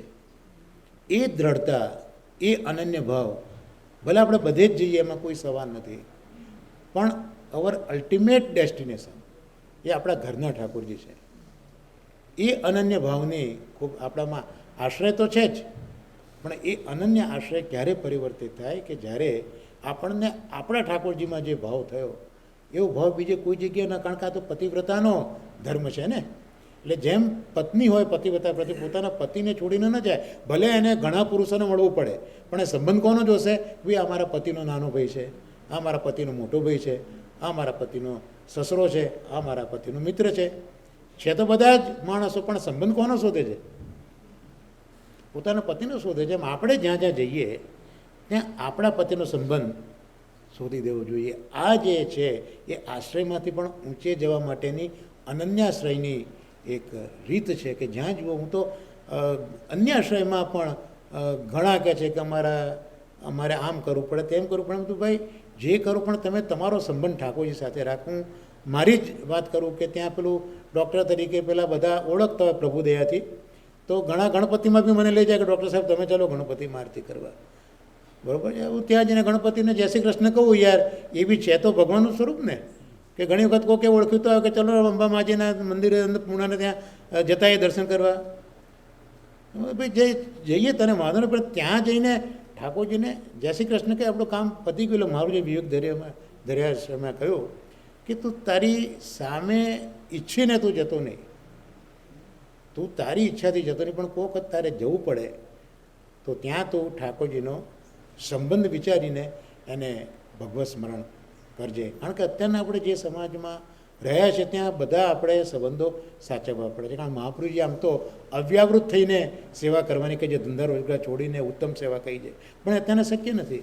એટલે મહાપ્રભુજી કોઈ વ્યાવૃત તો બી હરવું ચિત્તમ, ભલે તું ધંધો રોજગાર કર, લોકોને મળ, પણ તારું ચિત્ત તારા કૃષ્ણમાં રહેવું જોઈએ, તારા કેન્દ્રમાં કૃષ્ણ રહેવો જોઈએ. એક સાચો પ્રસંગ એનું આપણા સત્સંગને વિરામ આપીશ કે અમારે ભરૂચમાં બહુ વર્ષ પહેલાં ગોકુલનાથજીની સૃષ્ટિ વધારે અને અનન્ય સેવક, આજે કહું છું ને આશ્રય, અનન્ય આશ્રયવાળા સેવકો ત્યાં ભરૂચમાં વન્સ અપોન અ ટાઈમ બધા હતા. તો એ ભાઈની બાજુમાં જ કોઈ એક ભાઈ હતા જે મહાદેવને માનતા હતા, અને ઘરની નજીકમાં મહાદેવનું મંદિર હતું. પેલા ભાઈ દર્શન કરવા જાય, હા દર્શન કરવા ના જાય. એટલે પેલા હઠ પકડી ગયા, તું મારો મિત્ર છે ને, એક વખત તો મહાદેવના દર્શન કર, આપણા મોહલ્લામાં જતો. પેલો કંઈક ટાળ્યા કરે. એક વખત પેલા બહુ આગ્રહ કર્યો કે નહીં તો આપણો સંબંધ તૂટી જશે, આમ તેમ બધું બોલ્યો. એટલે પેલો કે ચાલ હું આવું છું. એટલે મહાદેવને ત્યાં દર્શન કરવા ગયો, હાથ જોડીને એને તો બૂમ પાડી, નમો પાર્વતી પતે, નમો પાર્વતી પતે. પેલો તો ખુશ થઈ ગયો કે હા તે મહાદેવજીને યાદ કર્યા. પણ પેલો મનમાં સમજતો હતો કે પાર્વતી તો અમારા ગોકુલનાથજી છે, એમના પત્ની છે, એટલે મેં મહાદેવને થોડા હાથ જોડ્યા છે, મેં તો હાથ પાર્વતીજીના જે વર છે ગોકુલનાથજીને હાથ જોડ્યો છે. તો this is a sort of આશ્રય એન્ડ અનન્ય આશ્રય. તો વધારે સમય નહીં લેતા, તો બહુ મોટો વિષય છે, સમય પણ ઘણો થઈ ગયો છે. એટલે આજનો મારો આ સત્સંગ છે, નો ડાઉટ આજે દ્વારકાસલાજી મહારાજે સવારથી મારા પર જે કૃપા વરસાવી છે, એટલે આજના આ સત્સંગને ષષ્ઠ પીઠાધીશ શ્રી દ્વારકાસલાજી મહારાજના ચરણોમાં આજનો સત્સંગ નિવેદિત કરું છું. અને આપ શ્રીમાનોનો ખૂબ ખૂબ ઋણી છું. આપ વૈષ્ણવનો પણ ખૂબ ખૂબ હું આભારી છું કે આપ આટલા સમય પછી પણ મને ભૂલ્યા નથી, અને ગાડું ગયેલું જે મને આવડે છે આપ સહન કરો છો 2 દિવસથી આટલા કલાકો બેસીને. Really I M thankful two you all. જે કંઈ આમાં કદાચ મારી ક્ષતિ થઈ હોય, કારણ કે આપ બધા તો સત્સંગી છો, અભ્યાસુ છો, વોટ્સએપ ઉપર ઘણું ઘણું જુઓ છો, સાંભળો છો ઘણાને, એટલે કદાચ કંઈક મારી ચૂક પણ થઈ ગઈ હોય તો હું તમારો ભાઈ છું, બાળક છું, માનીને મને ક્ષમા કરજો. અને કંઈ આનંદ થયો તો વલ્લભની કૃપા છે, દ્વારકાસલાજીની કૃપા છે, એમ માનીને આનંદ મનાવજો. તો આજના સત્સંગને આપણે અહીંયા વિરામ આપીએ. આપ બધાનો ખૂબ આભારી, રાજીવનો આભારી, અમિતનો આભારી, જે બી બધા છે. કિસે યાદ રખું કિસે ભૂલ જાઉં, યહી કસ્મ કસ્મ મેં જીએ જા રહા હું, કિસે યાદ રખું કિસે ભૂલ જાઉં. એટલે બધાને જ હું સંબોધિત કરીને રાજીવના નામથી, કારણ કે હાથીના પગલામાં બધું આવી જાય, એટલે ઇઝ અ મેઇન પર્સન. એટલે બધાને આ રીતે રાજીવને યાદ કરીને યાદ કરું છું. તો આપ બધાનો આભાર માનીને આપ બધાને પુનઃ ભગવત સ્મરણ કરું છું. આપે અમારા ઘરમાંથી વર્ષાને, એના મોટા બહેને બધાને પણ આપે અહીંયા ઓઢાડ્યું પ્રભુનો પ્રસાદ, એ માટે આપ બધાનો ખૂબ ખૂબ આભારી છું. પુનઃ આપ બધાનો આભાર માની અને આજના સત્સંગને વિરામ આપું છું. શ્રી વલ્લભાધીશ કી જય.